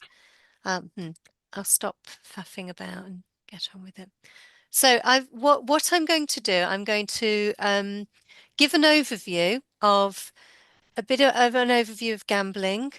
There's a theory that I kind of like called elaborated um, intrusion theory, um, Hmm. which I really like and I'm a little bit obsessed with at the minute. So I want to share that with you. And then I want to go over a case illustration. So it isn't a case study as such, but it's a case illustration. Right, okay. Clicky buttons. There we go. Oh, hold on. Not done this one. I told you I'm flagging a bit, Mark. And when I'm doing that, I'm actually looking at you, but it doesn't look like I'm looking at you. So first of all, what is gambling? So I guess most people get a sense of what gambling is. So it's when you're putting something of value at risk of the hope of gaining something of greater value. Now, there's so many things that people can gamble on. There's, sports betting, roulette, cards, but people can kind of gamble on anything and bet on anything, really. And in recent times, there's a lot of online gambling. There's a lot of apps that you can gamble on. You can literally gamble 24/7 now. Whereas in times gone by, you could only gamble at a certain point in time, but now you can just kind of gamble all day, and that is a bit of a problem. Hmm. There are grey areas as well, like stock, trading in stocks and shares, things Oh with yeah. cryptocurrency. Some things that I don't fully understand, like people do gambling on skins. It's something to do with in gaming world. You have like kind of avatars and you have things for your avatars, and then people kind of trade in those and then gamble on what they're going to get, and loot boxes. So there's a whole grey area as well. And sometimes people can get into gambling without realizing that they're gambling, particularly with stocks and shares and that kind of trading. Sometimes people really believe that they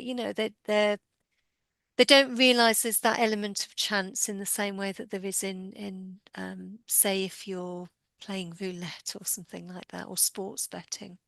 Well, I mean, Um, that would be interesting. What is the difference between a sort of what we could call a rational investor versus a gambling investor? We could look, we could talk yeah, about that yeah, perhaps, but yeah, let's not get into that right now. But that's an yeah. interest. That could be an Although, interesting distinction. yeah, briefly, I mean, the people that come into our service that need help, there's an element of compulsion and impulsivity, and so, they're not going to be the best tradespeople because you need to be quite measured and calm and grounded and to know Absolutely. when to stop. But when people have got into a cycle of gambling addiction, there's an element of impulsivity and feeling out of control with it and desperately trying to get back in control.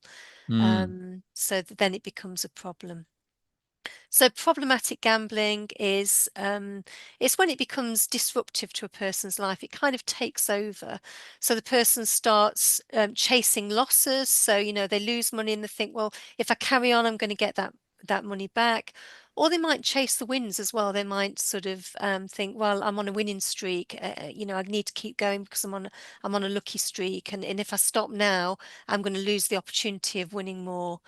Um, People very often start to conceal the extent to which they're gambling. When the gambling gets out of control, they might lie to the partners, lie to the workplace, try and hide and conceal the extent of what they're gambling. Um, and very often people think to themselves, well, you know what, I'm going to win. So if I might only I've got to pay the rent, and the rent is £700. I've got £700 in the bank, but you know what? If I gamble, I've got a chance of getting more than the rent, and I'll have some left over. But of course, it doesn't quite work that way because they've got the element of impulsivity. So they might start to win, but then they start chasing more wins, and then they end up losing all of the money anyway. Um, Feelings of guilt, borrowing money to gamble. So people get in a lot of debt, borrowing money from friends and family, which can lead to relationship difficulties. And then people tend to find that as they get into gambling and they get really into problematic gambling, it loses its buzz. So initially, they Mm. get a buzz from women winning, it gets exciting, and then they start to need to gamble with larger amounts of money, so they start to lose more and get even further into it. So, Yeah, is there a move here from because one can sense the excitement, yeah, and we can do the seek system, seeking for that new thing. But is that and when they and it's not the winning, it's the seeking. But is there a sense then, but that starts to even change to have more negative emotion, or just the resolution of some negative emotion becomes more of the focus as it gets more problematic? It's not that they're addicted to the positive feelings of gambling; it's something around getting rid of the negative feelings. Is that it am I right depends. I there? mean, yeah, absolutely, but it can be a bit of both, really. I mean, very often people might say, well, I just have this feeling of boredom or a feeling of loneliness. It just feels so awful. And then they gamble and it takes that feeling away, which I suppose Hmm. in itself is kind of reinforcing. Um, but then some people just want that excitement, but then afterwards, the after effects can be, deep feelings of depression and guilt and distress and shame. Which of course those bad feelings, then there's an urge to escape those bad feelings, which gradually takes them back to gambling again. Yeah. Because they think, well, the thing that's going to make me feel better is to gamble. And I feel really bad because I've just spent all the rent money. Um, but I've got a chance of winning it back, and they kind of convince themselves that they can get it back. They start to think, "Oh, I feel lucky today, so therefore, and if I don't try, I'm going to feel really annoyed with myself if I don't gamble on that horse and it comes in." So they get really Interesting. caught up in all of that kind Mm. of way of thinking. Yeah. Relapse is very, very common with any addiction, really, but with gambling, people repeatedly try to stop, cut back, and then they find that the urges just get too overwhelming, and they kind of might say something to themselves like, well, I'm just going to limit myself to just, 50 quid, and that's all I'm going to spend. But then either they'll start to get that feeling of kind of like, oh, I remember how exciting it was when I spent more. And so that can pull them back in, or they just get caught up in the process again, and it's kind of like some kind of, hypnotic process almost, get really caught up in it. People talk about losing time, I talk to people sometimes, they say, you know what, I was 5 hours just playing those machines and I'd lost track of all time. It was only when somebody came up to me and said, do you know you've been in here 5 hours? And they were like, God, I didn't realize, because they've just got so focused on playing the machine, or whatever the activity is. Um, so consequences of problematic gambling. So there's massive consequences. People get into huge debts, terribly locked into awful debts. And then, of course, they get so into a debt, they start to feel that they're really, that I can never pay this back. So they then convince themselves that the only chance I've got is if I can win something. So that sometimes just keep the gambling going. People get so hopeless that they feel suicidal, and there's an established link between gambling addiction and suicide attempts, and suicide ideation.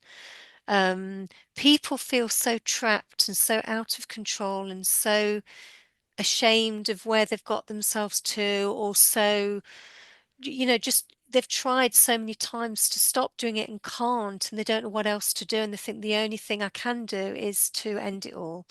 They feel like feel bad for their families, and so they think the only way I can manage this is just to kill myself, because people can get to that deep depth of despair. And there's an organization called Gambling with Lives, and they've done a lot of campaigning in this area to get this recognized, and to get the gambling addiction recognized as a potential um, uh, contributor to when somebody has killed themselves, because very often it's not acknowledged, and they're campaigning to get that seen, so people take it seriously. There's a lot of pressure on families and carers, relationship breakdowns. People sometimes have lost their house, but their partner doesn't know until they've actually at the point of getting the house repossessed. Goodness. um, People Um, might lose their employment. They might commit fraud because they're so desperate to try and win the money back. Um, it's yeah, when people are in that kind of loop of gambling and gambling addiction, of feeling so out of control, the harms that come are immense. Um, And it's believed that for every one gambling addict, there are 5 to 10 other affected others. So it affects the whole family. It affects mm. children, it affects siblings, friends, parents. It really does affect others. So within our service, our aim is not only to support the person with the gambling problem, but to make sure that the people around them have got that support as well. So we link in with other organisations that offer that support for family and friends and children. Okay, this is my little thing that I like, which I like a good model. I can So see. I can see. I'm just going to pause here before you go into it. Claire yeah, just made a comment that's relevant. She said, something which I see a lot in my practice and from my experience is the impact of legacy harm with this addiction, and is an element that is not given enough attention, particularly with women. Interesting. absolutely. Yeah, yeah, Yeah. Yeah. absolutely. Yeah, yeah. So Wow. Yeah. Look at this. yeah. Oh dear, let me see if I can explain it. Right, so um this explains craving. This is a model to help us to understand craving. Now, the research that forms part of this theory is that at the heart of craving is imagery. So it isn't just a verbal process, it isn't just a feeling, there's imagery involved. So the idea with this is that there's external triggers or internal triggers. So it might be external cues like somebody reaches in the pocket and finds that they've got some money in there, or they just realize that they've been paid, so they've got money in the bank. Anticipatory responses, so the feelings you might get beforehand when you're reminded, and associated thoughts, things that just remind you. So these are kind of like intrusions that happen. Okay, so these intrusions can come and go. So particularly with the thoughts, you might have a thought that, oh, I've got some money, I could gamble or something like that. And that thought can come and go like any intrusive thought. Sometimes if you don't pay attention to it, it just goes of its own accord. Now, these things themselves aren't cravings, thoughts themselves aren't cravings. When they become a craving is when we elaborate on them. So we take these initial triggers and then we start to picture them and think about them in more detail. And we might have thoughts such as, oh, you know what, I'm feeling, I'd feel a lot better if I could gamble, or, oh, it's really exciting to gamble. They get those kind of thoughts and they get kind of, oh, it feels so good. So there's the thinking process there, but the key bit is the imagery. So people will actually see themselves winning. So they might, as part of the elaboration process, they start to picture themselves gambling or winning, or they picture the favorite machine. And it's not just a picture. They start to, I can feel, the money as I'm putting it in the slot, or I can feel myself pressing that button and I can hear the noise and I can see the flashing lights. And it's kind of there. It starts to kind of be there, and the person starts to remember, and it starts to bring in memories of when they've gambled before. And the idea is that that itself gives the person a sense of pleasure. That they're in that moment, that they're remembering and picturing and feeling and sensing the experience of gambling. And then they're thinking more to themselves, that feels really great. It feels a lot better than I feel now. So it gets all elaborated upon. It feels really good. And then what it actually leads to is a sense of associated deficit. So it's like in the here and now, I'm not experiencing that. So if you were already having some negative effect, or with other like substance misuse, or craving of food or something like that, there might be a physiological deficit, and it makes you more aware of that. So the imagery process makes you then more aware, because that feels pleasurable. It makes you more aware of what you've not got in the here and now. But when you come out of Okay. the imagery, so to speak, I mean, it's kind of, Yes, they don't complete in the imagery and then go, oh, I'm yes, feeling really yeah. good. I don't need to No, no, gamble now yes, because yeah, I, absolutely. Yeah, yeah, absolutely. So interesting. it brings on that. So I think this is a really interesting theory, and there's loads of research. They've been researching what is a craving for many years, actually. I think it's over, I don't know, 15 years or something like that. They've been doing loads and loads of research, and they've looked at cravings with food, cravings with substances, cravings with cocaine use, cravings with gambling.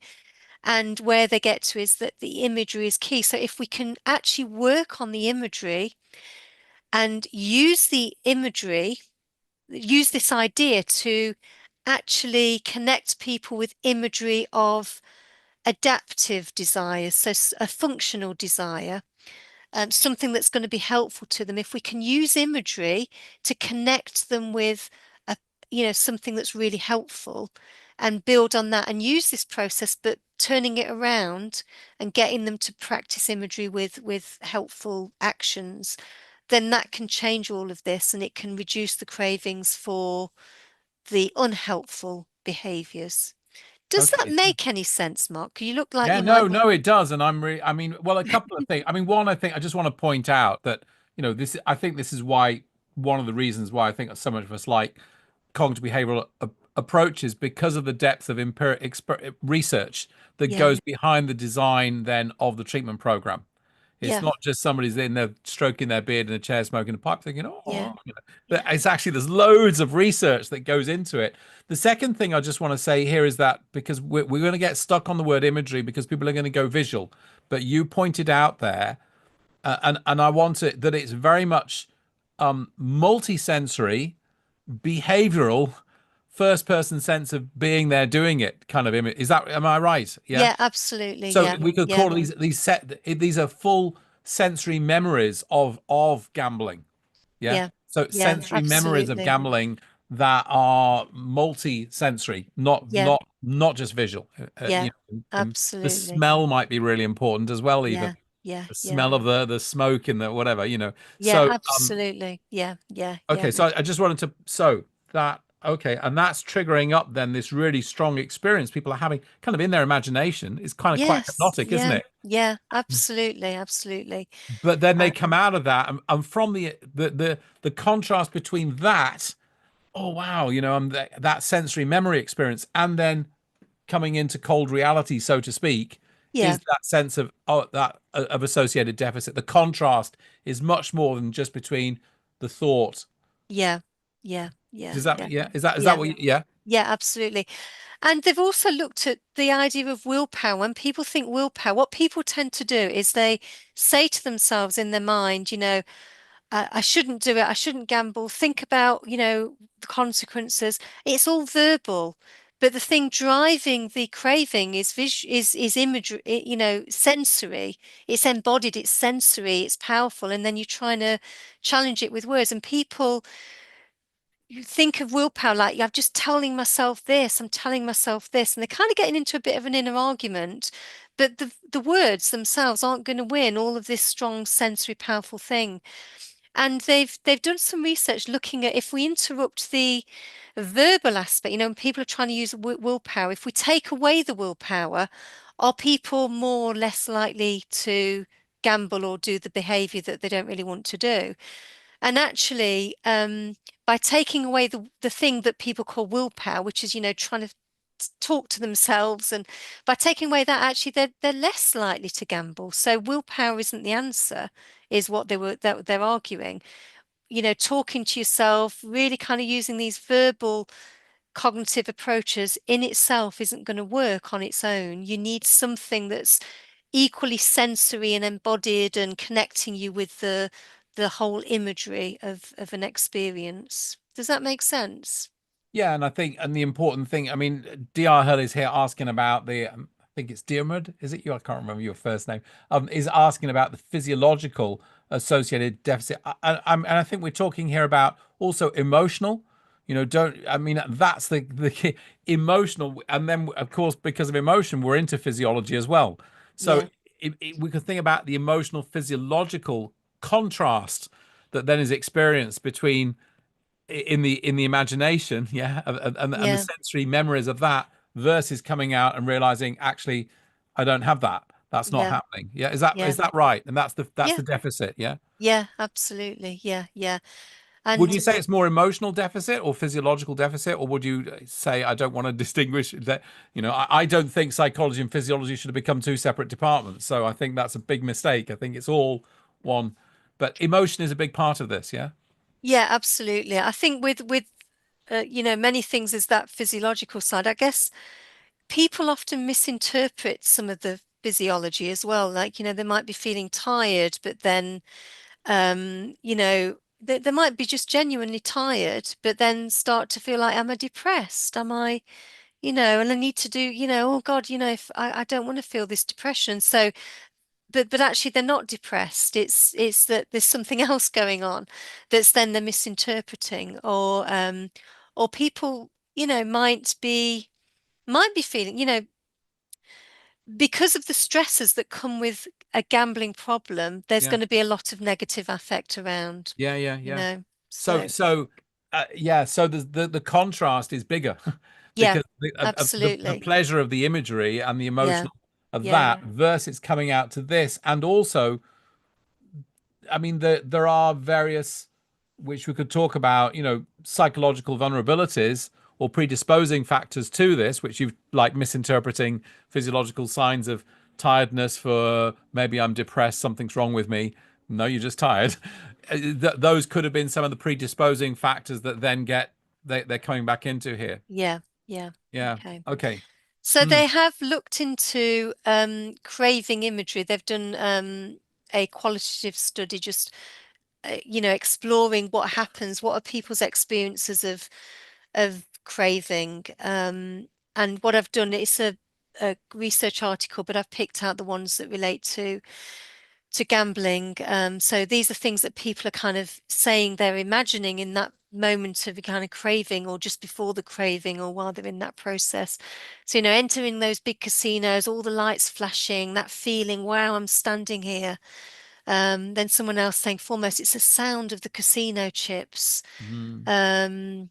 And then other people saying, I see these wheels are spinning just right, and I hit the jackpot, the big win, and then there's that kind of feeling of that goes with all of that. And then someone else saying solving debts, seeing, the happy families, smiling faces of my families, of my relatives, of my wife there, all smiling when I've kind of solved the problem of the debt. That's what I'm seeing. I see myself in front of the computer and the wheels end up just right. So I hit the jackpot, the big win. I see it, the image quite often, everything's ringing and blinking. And then someone else says some images are more significant than others. When you win a large amount of a bonus that you get, winning these free spins, you get more free spins. With the free spins, it becomes a strong image, and a significant imagery is also when you're very close, that is close to a larger win. So it's like they're feeling and sensing and picturing Mm. it, and it's the whole experience of it that they're kind of creating in their imagination.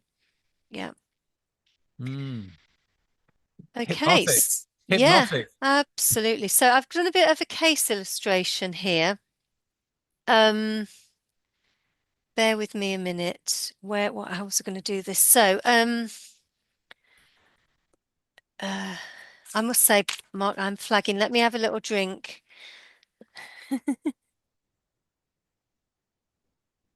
Right. Okay. So this is based on a case illustration out of this book. Can you see that? I can't see what you can see at the minute. That's all I can see Let is my me grab the name presentation. of it. It's called Overcoming Gambling Addiction. And who's the author? Oh, I can't try and Alex Blazinski. over. Yeah. We'll just go with the name. I'll type it up for everyone here and try and find Yeah. it for you. Okay. Okay. Okay. So this is a bit of a case study that's in this book.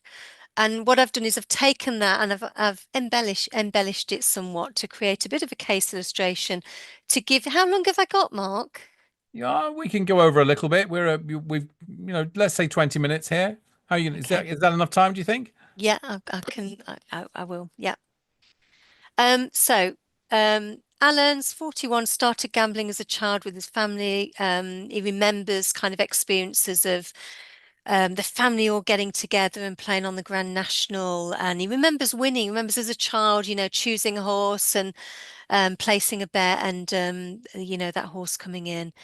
And he self-referred to the service following an argument with his wife, and he's feeling some ambivalence about stopping gambling, but that's him. I'm going to go into more detail about how he got to coming to the service. So prior to the referral, so this is what's happened this day. So this is, say, Saturday. He's told his wife he's doing some overtime at work, and he's actually gone to the bookies. And he's thinking to himself, he's got some debts. He owes his rent. He's got some debts that he's racked up. His wife doesn't. She's not aware of these. So he's there in the bookies. He's feeling really excited. He's feeling a buzz. He's feeling kind of anxious as well. Is that kind of anxious feeling? And I'll read out the bit that it says in this book. So my heart's pounding. I'm standing on my toes. Every muscle in my body's tense as I'm watching the horses hurtling towards the finishing line.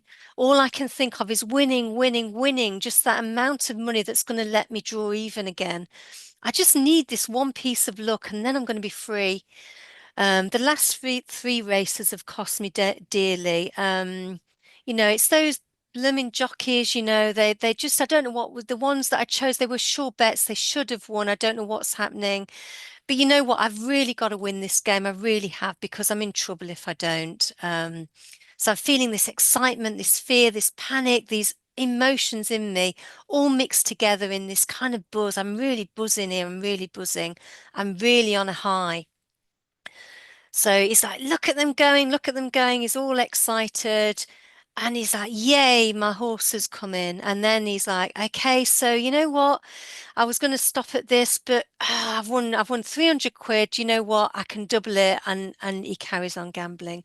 And he's really in that moment believing he's going to win. Okay.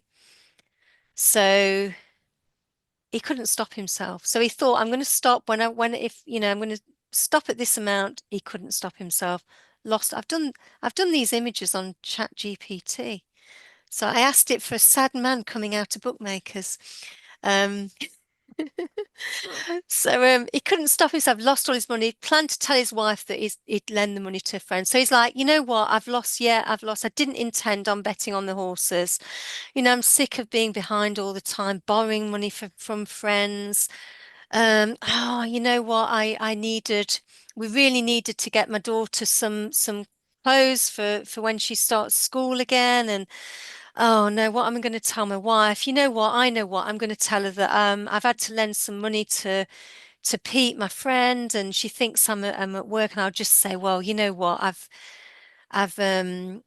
I can't give you any money at the minute because I'm helping my mate Pete out. She won't know any difference. That'll all be fine. So he's planning to hide the debts, right?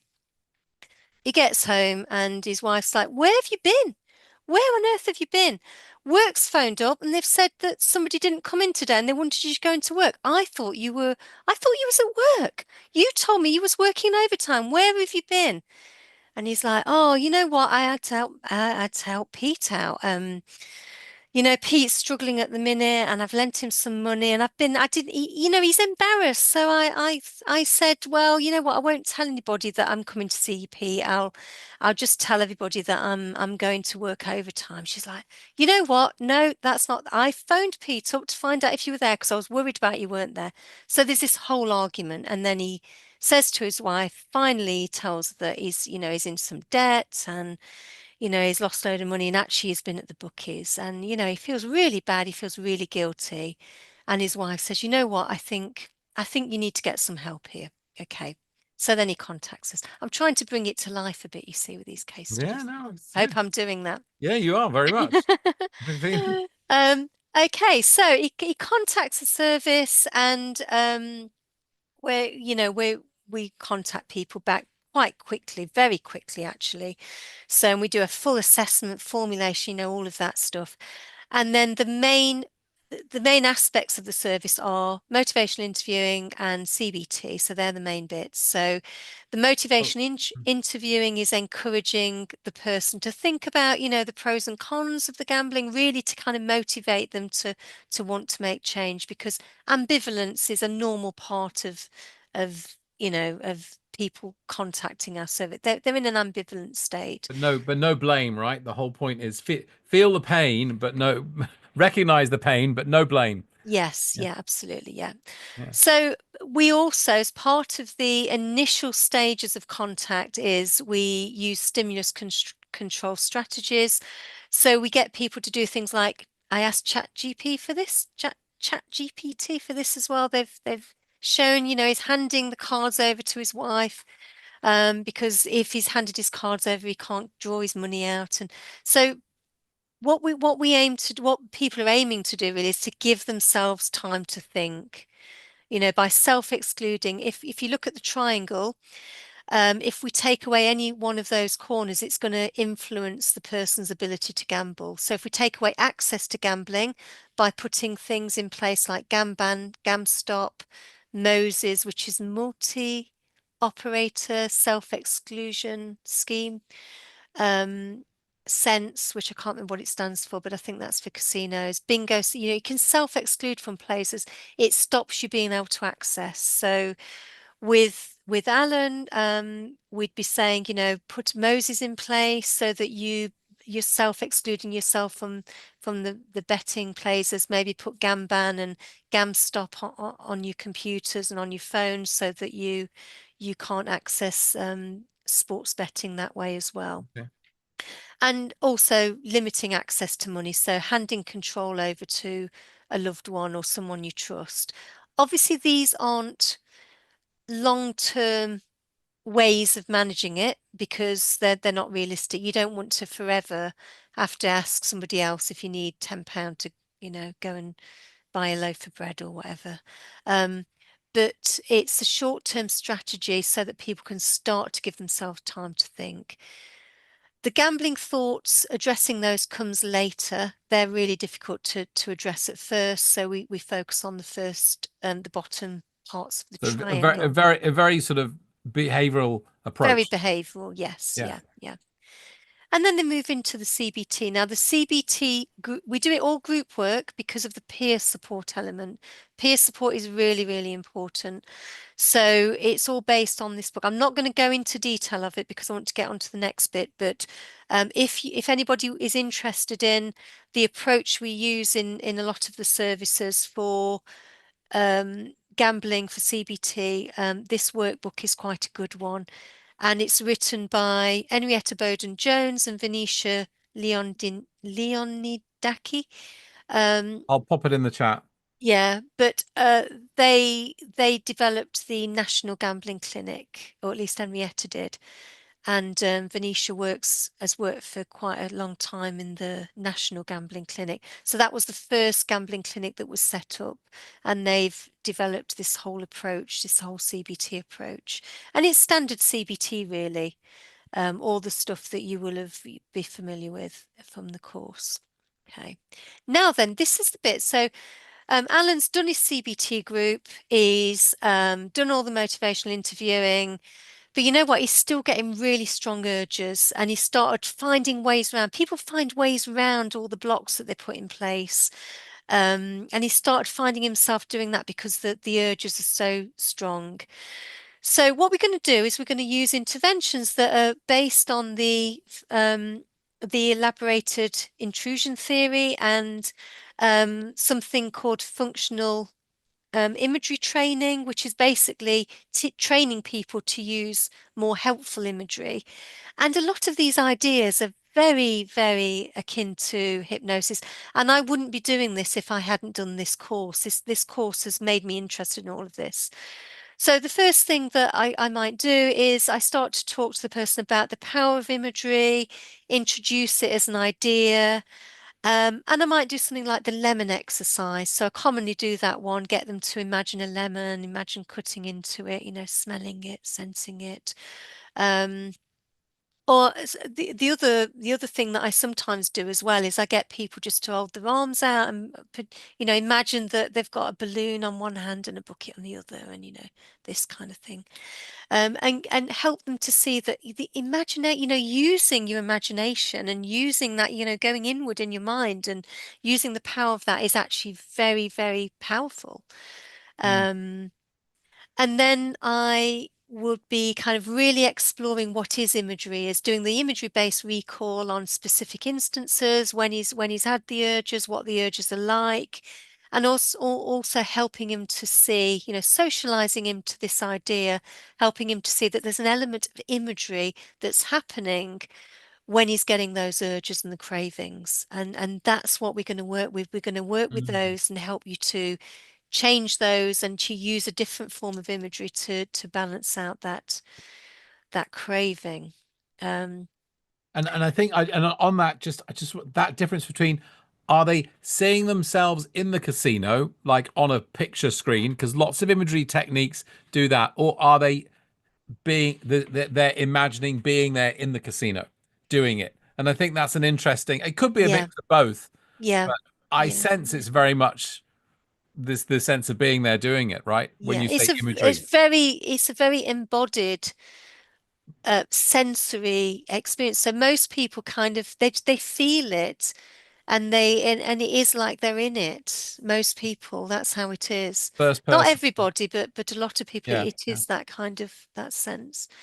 So not everybody actually, because yeah, I there's one person who kind of just keeps getting this image of the favorite machine sort of flashing up. And that's kind of what comes up for them. But yeah. So then we start to use motivating imagery. So it's kind of linking a little bit with the ideas from motivational interviewing. It's about motivating the person to really connect with the desire for change, but it's using imagery. And it's starting to then also take the step to building the person's ability to use the positive imagery. So what we do first of all is we do an imagery exercise where we get them to think about, you know, in your imagination, go into that kind of imagination space, and just let's imagine that, you know, everything's staying the same and you're moving yourself forward in time. And so you've moved forward 6 months in time. You know, what are you seeing there? What's coming up for you? What are you noticing? What are you smelling? What are you tasting? What are you hearing? And get them to kind of really connect with that. And then let's move forward a little bit more. Now that can be quite distressing. It's a quite a negative, uncomfortable experience. But we do that first. Now we Yeah. don't get the Yeah, person to, Katie says the two paths, yeah, paths of error yes, and excellence, absolutely. Yeah, or yeah, yeah, in yeah. smoking the path of life and death. Yeah. Yes, yeah, Yeah. absolutely. So we get them to do that. And then what we do is we then say, okay, so let's imagine that I want you to picture when you've made these changes. So, and by this time, we've also talked to them about values and what's important to them and what the goals might be. And then we Mm, start to get them to picture that, see that. So, you know, float forward into the future, 6 months, a year, 5 years, what's that like? And so, you know, Alan is like, you know what, I can see myself with my family. Family are really important. I'm getting further on at work, mm, going on nice holidays, you know, mm, picturing and seeing all of that, and get them to connect to that in a sensory way as well. Okay. mm. And then we get them to practice that. So they don't practice the negative imagery, they're practicing the positive imagery, practicing bringing to mind the goals and seeing the goals and you know, feeling the goals. And we set up cues for them. So they choose things that are going on in their everyday life. So, you know, putting the kettle on or cleaning the teeth or whatever it is. And we make a bit like an association between that thing and the imagery. And so that starts to remind them to do the imagery exercise. Mm. We get them to maybe do flashcards, putting them around, just reminding themselves to do the imagery exercise and putting reminders on the phone, that kind of thing. Okay.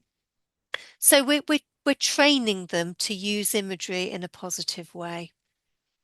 And yes, it reminds me of the two paths exercise. And sometimes I do that with people, but I do this first. And then if that doesn't, if they're still struggling, sometimes I remind them of this by doing that. I forgot what you call it now, but you know, where you Two picture the paths. two I think we call paths. it the paths of error and excellence. It's a bit of a, Yes, yeah, it's an old Greek philosophy um, exercise from the yeah, Stoics. Yeah. yeah, yeah.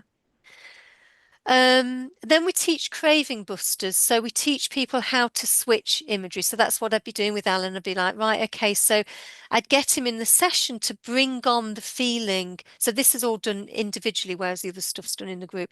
But I'd get him to bring on the feeling of the craving, you know, to feel it and then to then switch into positive imagery and to see that he can do that. And I might do things as well, like safe place imagery or calm place imagery, just to get a sense of, you know, I'm feeling this way, but I can do something else that can take my attention and to help to shift my emotions to feel something different. And we teach them that in the sessions, and then the aim is that they practice that. If they start to notice that the cravings are coming on and they're getting a bit strong, then we teach them to use these craving busters. And this is from this thing called functional imagery training. So this is kind of like spot it, stop it, and switch, right? Yeah, absolutely. I Yeah. mean, this is so consistent, isn't it, with some of the things that Yeah. we've Yeah. done in on the course. So although I've taken the ideas from elsewhere because it's linking with the elaborated intrusion theory, I think it also links with what we learn on our course. Um, Other aspect of it is identifying past Oh. successes and imagining bringing these resources to the present. Um, so, you know, thinking about, you know, what is the strength or what is it that you need to solve this problem, or what is it you need? Okay, so you had a bit of a blip then. Let's think about what you can do next time, or what resources you have to ensure that doesn't happen again, or Or maybe it's that something else has happened that's made them vulnerable to gambling, even if they haven't. So, maybe an argument or stress at work or something like that. And getting them just to use imagery to think, what are the resources in their past that they have? And can they picture themselves bringing that into this more current situation and start to see themselves using that? Okay.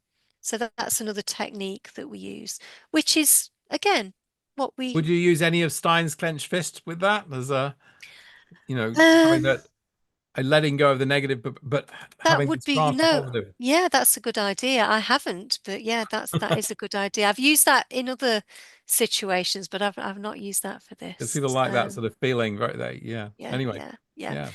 Addressing thoughts. Now, people will have done some addressing thoughts with the standard CBT, but this is using the imagination. So what we do is we get them to, or what I do is I get them to, if they have had a blip, I get them to rehearse, go through that sort of imagery recall, and I get them to think about the thoughts that the permissive giving thoughts that they were saying to themselves, like, it's only £100, I might win more back, or whatever it is that they say to themselves in that moment that is giving them permission to gamble, and actually doing a bit of thought balancing, or connecting with the thought balancing that they did before, and in their imagination, imagining replacing those thoughts, or imagining the them that they are now going into that image and telling the them then that actually,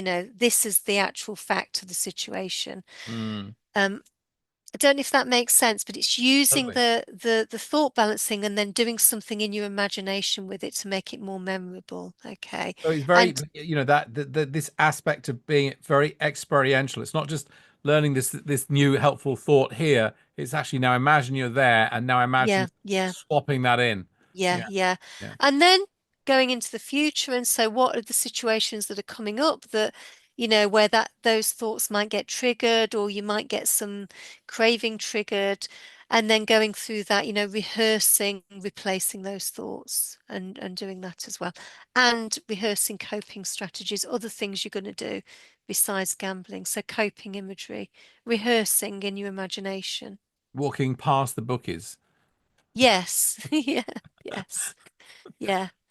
Yeah, and I'm walking past the bookies, and I'm slowing my breathing down. I'm imagining, the positive imagery. I'm picturing, my family going on holiday with my family. I'm shifting attention, um, all of that stuff. Leaves on the Stream, which I love from the course. Yeah. You got us to do it every minute of every day almost. It was like I really like it, but yeah, I can remember on the online training, there's that little reminder in the corner, and I'm sure it was there every time I logged in, like Leaves on the Stream, and it's just such an easy but profound intervention. I do it with everybody I meet. Everybody I meet, well, not everybody I meet. I don't sort of go into Tesco's and do it with the staff in Tesco's, but I do it with my clients. I love it. So this is good because what it's teaching people is to learn the skill of being able to, yeah, the urges are there, the difficult thoughts are there, the image is there, but you're going to just imagine them just floating by. Imagine them like leaves on the stream, or you might, imagine clouds and imagine, the clouds floating by. It's that kind of cognitive Watching it. diffusion I think strategy.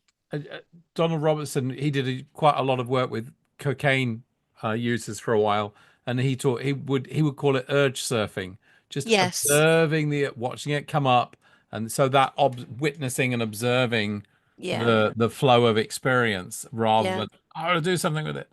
Yeah. Yeah. Yeah. Yeah. Okay. I think there's something interesting in here, and maybe you haven't, but also prompting within that a sense of which I'm sure is innate through all of this of curiosity, getting them to be curious about the Mm. pattern. Mm. I just think it's one of the most powerful things. Yeah, absolutely. Yeah. So my conclusion to all of this is Hmm. I would say that if people are coming, if somebody contacts them and they've got a gambling addiction and they're really struggling, it is a specialist area. I would encourage people to link them in with a gambling harm service rather than dealing with it on your own. Simply because there's the aspect of peer support that's really important, and it really does benefit from a team approach, particularly because of the riskiness of it. When people are feeling quite suicidal or really stuck and really trapped, I Mhm. think it really does need that specialist team. Um, so I would And I and would and so encourage people that's to do and that, so that. it's that's not just a sphere of competence issue. It's actually having the right full supportive team and Yes, environment. yeah, So absolutely. to Yeah, recognize that yeah, as well. yeah, Yeah. yeah.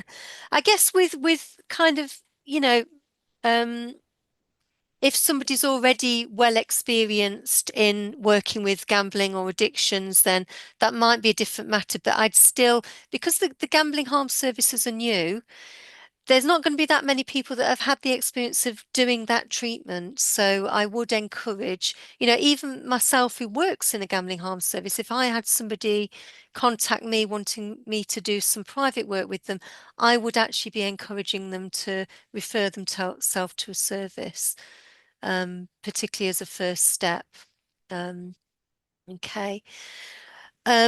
Another conclusion, though, that I'm coming to with all of this is that, first of all, that the college has really given me confidence to work with imagery and to work more experientially and to be creative with the way that I work. And I think there is increased recognition, the reading I've been doing, there's more recognition now about using imagery within the field of CBT as well. I think it's always been there, but very often it's been kind of forgotten or put to one side. But I think there's more of it around. I've noticed there's some good books around now about Yeah. CBT Yeah. and imagery.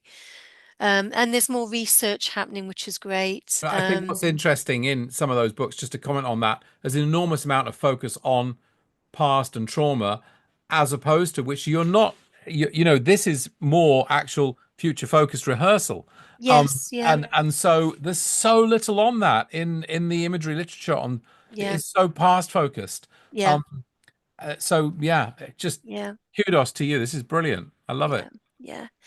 And another on my conclusion list is that the tools are useful, even if you're not using them within formal hypnosis. The tools, all of the strategies, all of the stuff that you give us are so useful, even if you're not doing them within a hypnosis. You're not saying to somebody, I'm doing hypnosis, but you're just using them as tools and strategies. They're so powerful and so helpful. Um, yeah, and I think that what I like about the course as well is it does go back to the basics with the CBT. It's really grounded in, this is what we know from past research and bringing it to the here and now. Yeah. And I'm really hoping that colleges such as your college, Mark, and other organisations that promote that evidence-based hypnosis can help to bring it up to date as a valuable approach, because I think there's so many misconceptions about it. Um, but I've been really impressed with how the college emphasizes the evidence base and emphasizes that people do work in the competencies, with the hub and the conversations that take place on the hub, and that kind of supportive element from the college as well, that you're not just doing a training and then that's it, you've done. There's that support there from the college afterwards, and that's what I really, really like. Mm. So those are the conclusions I've come to. Well, thank you so much. And you are active and have been active in the hub, providing your. I've seen your posting. I'm going. Michelle's got a lot of background experience. I can see with these comments there because they're so well thought out and helpful for people. I guess one of the questions I've got there is that how does that model that you're using there? Just give me the what is it called? What's it? Elaborated intrusion That theory. elaborated intrusion theory. How does that apply into other behavioral addictions, but also and substance abuse?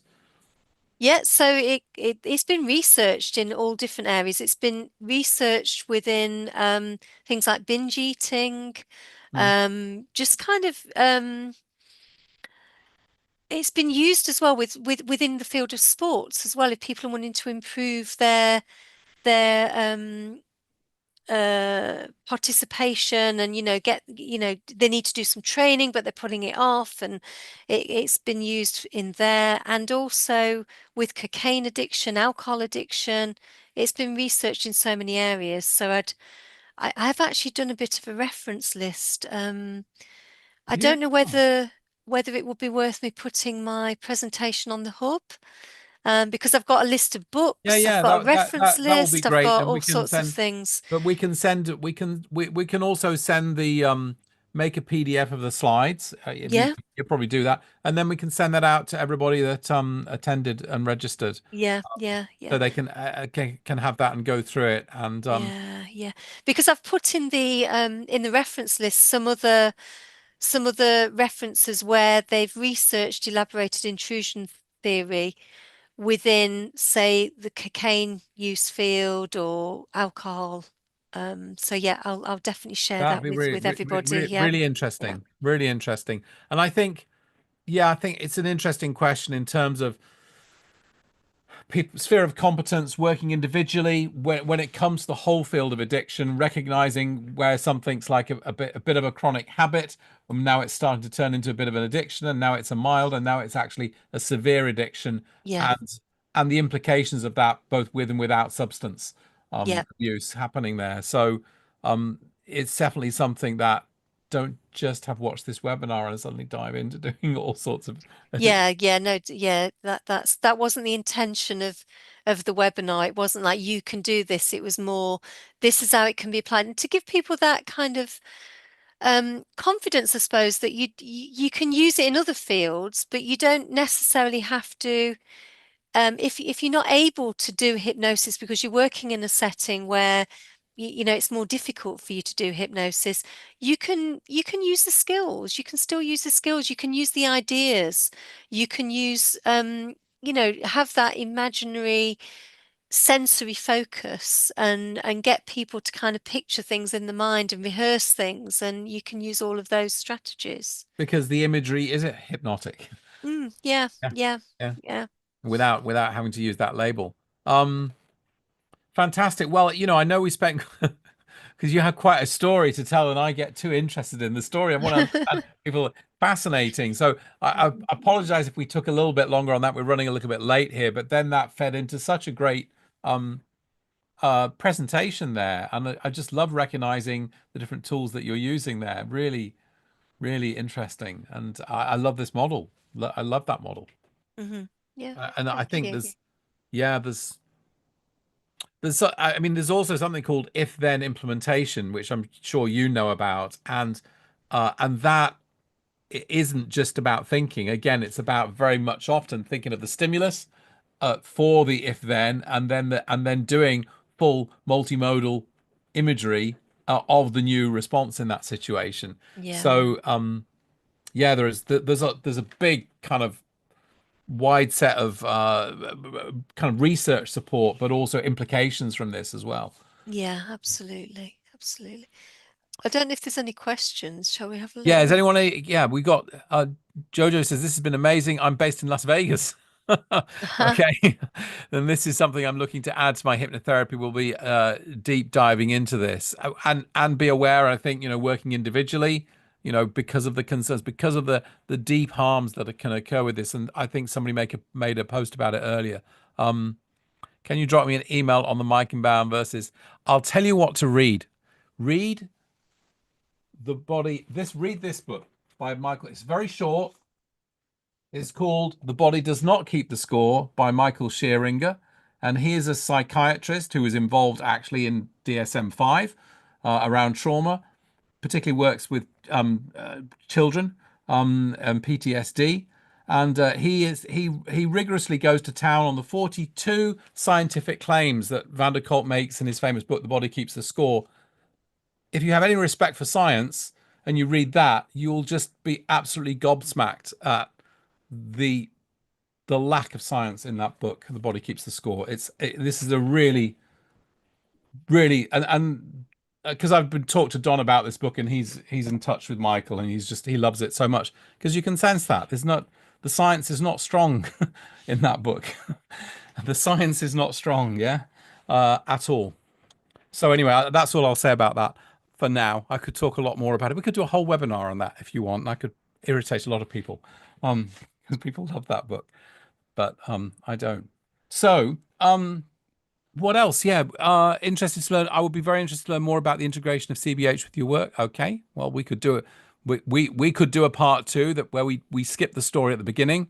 Dr. Hurley also asked Michelle, I was wondering if in a smoking addiction there is a physiological inability to relax, reduced heart rate and respiration rate. Was there something besides emotions, as Mark mentioned, that roles in gambling? Well, I mean, I can respond to that.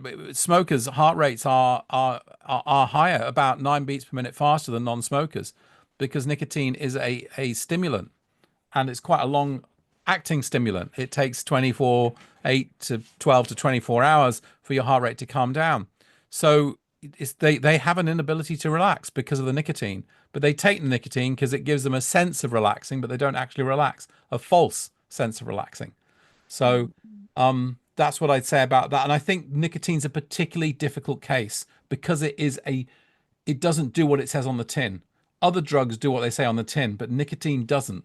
And that's my particular kind of conceptualization of what's going on that I got actually from Donald Robertson as well, on that. So I think it's a different case, and it's only by really understanding that you can see how tricky it is to work. Smokers can be a different class of addiction problem, because nicotine's got this weird thing going on with it. I don't know. I don't know if you work with smokers at all, Michelle. I haven't, no, I haven't. I think there's another bit to his question. It says, was there something besides It's emotions? And Mark emotions, mentioned, um, I mean, I always think emotions are kind of like physiological things, aren't they? There's something yeah. physical happening with an emotion. Um, and I think with gambling, there's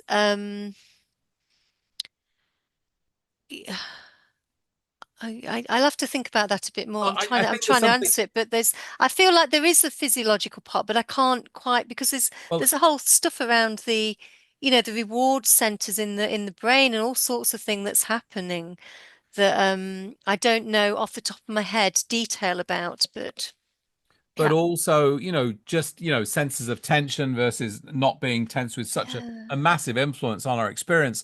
But I think something that comes back a little bit that then, because emotions are very physiologically based. If it wasn't any Yeah. physiology, you wouldn't have any emotions. Yeah. We can Yeah. surely say that. But are they only physio? We can talk a whole theory of emotion here, and are they just physiologically based, which is one of the great, the James Lang theory of emotion.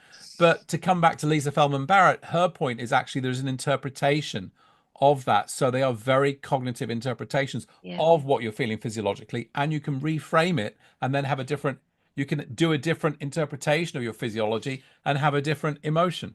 Hmm. So she's saying that emotions are constructed by interpretations and predictions from your physiology, which ties back to your point, Michelle, about some people misinterpreting tiredness. Yes. Yeah. You Yeah. see, so it's not just physiological. There is an appraisal and prediction that's going on with Yeah. it, perhaps. Absolutely. Yeah. Um, Yeah. what else do we have here? Katie says, if a client thinks they know what drives their addiction, do you work with that or dive deeper to see if there's anything else going on that they don't recognize? Where's that one? That's All just right. Yeah. at 2118 there. Katie says, if a client thinks they know what drives their addiction, do you work with that or dive deeper to see if there's anything else going on that they don't recognize? Um, do you mean, Katie, do you mean like, do you sort of look back if there's any trauma or something like that in the history? Um, if that's what you mean, perhaps that's what you mean. We tend not to, and I don't think we necessarily need to. Um, our aim really is to change the gambling behavior. In the service I work and with the work that I do, it's about changing that gambling. Sometimes people are emotional gamblers. So there's different pathways into gambling. There's the behavioral pathway, there's an emotional pathway, and there's also a sort of a developmental pathway where people might have more impulsive personalities, or there's something else going on, some neurodevelopmental stuff going on. So different pathways. If somebody's emotional, in the emotional pathway, there very often is perhaps some trauma or some difficulties in the history. Um, what we aim to do, what we do in our service, is we often integrate some emotional regulation interventions within. So we kind of use the past to give us a bit of an understanding about what they might need, because Mhm. if we just change the gambling, but they're still struggling with their emotions, then they're going to just find some other way of managing the emotion that might not be helpful. So we try and teach helpful emotional regulation strategies. But because we're a gambling harm service, if somebody has trauma or something else in the past, we would refer to another service. But we don't kind of go digging around looking for what else might be there. If somebody says, this is what I think's the background to my gambling, then we will go with that. That's the And way it, that we and it work. is about changing the pattern rather than the reasons that might be behind the pattern, because the re I mean, Yeah, there's the client comes with their theory of why they gamble, and I mean, but we're not. I'm guessing, I think Don Meichenbaum would say we're not going to focus on the why, we're going to focus on the how, how you yeah, and change the yeah, how. yeah, yeah, It actually happens. Does that make, yeah? yeah, yeah, absolutely. Um, Suella, in answer to your question, yes, people very often, with the gambling has a function. It very often does have a function, and it might be that they're self-soothing, or they're trying to avoid something else. It might be that they have got trauma in the past. They're getting intrusive memories, and the way of dealing with that is to gamble, because it's a way of taking their attention away. Um, but I mean, in our service, we wouldn't necessarily work with the trauma, but we would work alongside other organisations. Personally, in my private work, if somebody came to me and they'd had some treatment for the gambling, but they were still struggling with the trauma, then I would work with the trauma, because that's within my training and within my competencies. Um, but yeah, for sure, often gambling does serve a function, and we might kind of try and have some understanding about what that function is. And that might influence what we do if we do something additional, but we're very much working in the here and now, future focused, helping with the gambling rather than trying to deal with the past trauma. And perhaps a little bit here, well, Kate is also mentioning, I think I meant if they suggest a past trauma may fuel the behavior, but you suspect a neurodiversity or other trigger. Um, Mm. we get lots of questions on neurodiversity nowadays. Yes, You know, yeah, yeah. Sometimes if there's neurodiversity there, we've found that um yeah, people, uh, we don't always have to do anything very different, really. Um, the treatment seems to be helpful. The standard treatment that we offer as a service seems helpful when people have maybe some neurodiversity. Sometimes we might have some people who just need something a bit more individualized, so we might do more individual work. Um, but it with is regards very, to the imagery work, again, I think the way that I work is I try and be flexible. I just listen to what the person says. If they say I can't do this, or I need to do it this way, or there's a reason why they can't engage with the intervention in the usual way, I'll just try and adapt and work with them. so it's very tailored, so it's tailored, and really noticing what people are experiencing, and how they're reporting on that, and Yeah. then finding solutions. Yeah, yeah, That's, yeah. yeah. I know sometimes people can't do the visual imagery, and so I often say to people, just get a sense of it. What is it that you sense? And it might just be something physical, or it might be a noise, or it might be a smell, or and I go with that. I don't get caught up in trying to do anything. I just accept that's where they're at. I hope that's helpful Yeah, to there's whoever asked the another. question. Well, and Katie has another question. I was just thinking about how it might impact the Therapeutic Alliance if you're questioning their beliefs about, that I do this because I'm traumatized. God, I have complex PTSD, or whatever the, Yeah, yeah, which is interesting because it's their narrative. We get into a yeah, narrative approach, yeah, really. yeah, yeah, yeah. Um, And yeah, I, I think we'd accept that and we'd say, okay, so how can we help you with that? What do you think? This is what we can offer. What do you think would really fit for you? And what else do you need? Do you think that we need to maybe look into other services that can work with you alongside this, or do you feel that you do need to do some more trauma work beforehand? So we'd ask them. We wouldn't. I wouldn't necessarily. I'd just be curious about what they were saying and accepting of it, really. That tends to be my style, I think though. that's really interesting. I think it's a really interesting question, and it's a really interesting response. I remember asking the first workshop we did with Don Meichenbaum. I had one of my questions was, "What if a client comes and they've clearly got probably a false memory of past trauma or something? They've got, well, but I'm pretty sure something happened, and that's why I'm like this." And he would be, well, see, I would just be really interested in going, I'm really interested. How did you come to this understanding? So he's interested in how they've constructed that narrative and then the function of Mm, that narrative and then working from there, which I just thought I was just blown away. I think yeah. that's just brilliant, which is very similar to what you're saying there. Mhm, Yeah, how did you come to this mhm. story and what do you think might help? And Yeah, um, yeah. yeah, Mhm. um, cool. Okay, I think that's pretty much it. Um, which is brilliant and just great. I love that presentation. It's really Thank cool. you. And I love your whole story beforehand as well. And I'm sorry we've gone over time and you're a little bit tired there. So thank you so much. I could see we could do maybe a part two on this or something. And I could just see also you providing some advice to people who are wanting to navigate the different professional pathways in the United Kingdom. I think it's difficult. It's difficult. And Yeah, yeah, have a yeah. love of learning like Michelle. No, it's been lovely chatting with you, Mark, and thank you to everybody that's listened. It's yeah, it's been a really good experience, and yeah, and I'm more than happy to come back and go into more depth about gambling harms or working with imagery or And are you addictions available? I generally. mean, you're not on our kind of supervision team in terms of when people do the course, the tutors and supervisors there, but are you available for if people wanted to do supervision who train with the college and want to Yeah, work in this sort of absolutely. area? Yeah, Okay. absolutely. So that's Yeah, fantastic, everybody. If you want, and I highly recommend.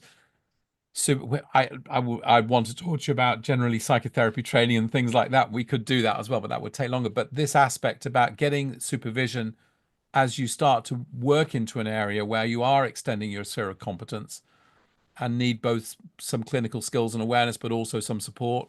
yeah, yeah, Yeah, really, really important. Um, so thank you so much, Michelle. Thank you, everybody, for your questions and you go have a rest. Thank you very much. And yeah, that was fabulous. I loved it. I yeah. loved it. All right then. Do I just leave now, or Yeah, do we we just need wait. to? We Yeah, just yeah. Just wait wait for for everyone everybody to go. to throw their Okay. thank yous in, and you can Okay. read Thank everyone's lovely you. comments there. So yeah. Thank you. Thank you all. Um, so great. And you will get a link to watch the replay, and we will try and arrange, if you can send a PDF in of the slides, if you're happy to share I that, will do, yeah, because then there's some books on there and there's yeah, all that will sorts be of great. stuff that I think will be useful for people. That will be great. We'll send that out by Yeah, email and we'll post it in the hub for people. super. Super. All right.